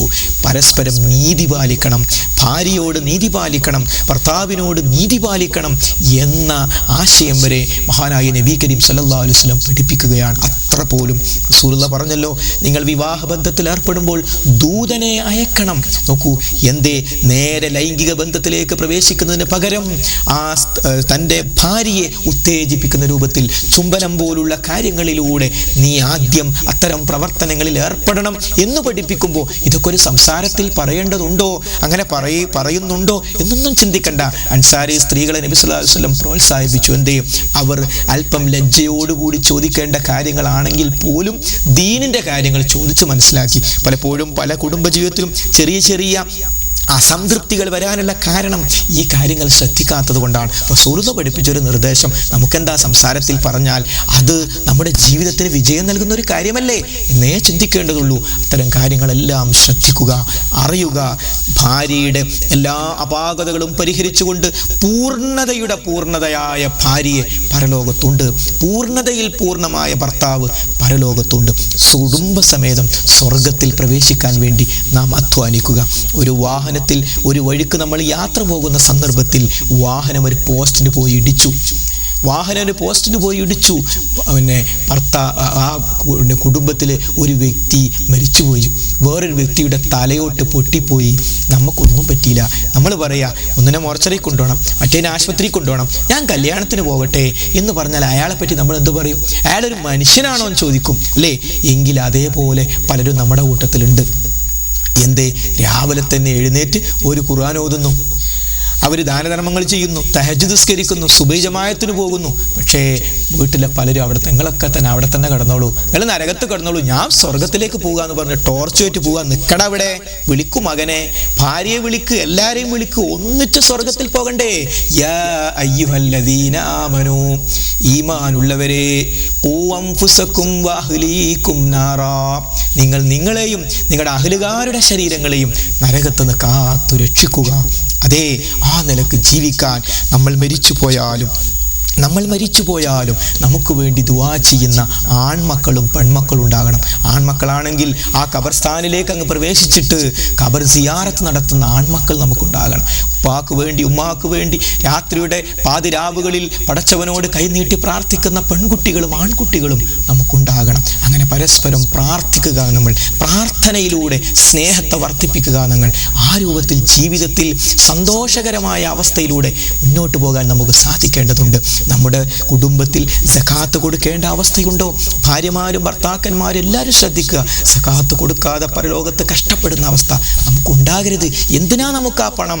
നമ്മുടെ സമ്പത്തിൽ അന്യൻ്റെ അവകാശമല്ലേ, അത് കൊടുത്തു വീട്ടുക.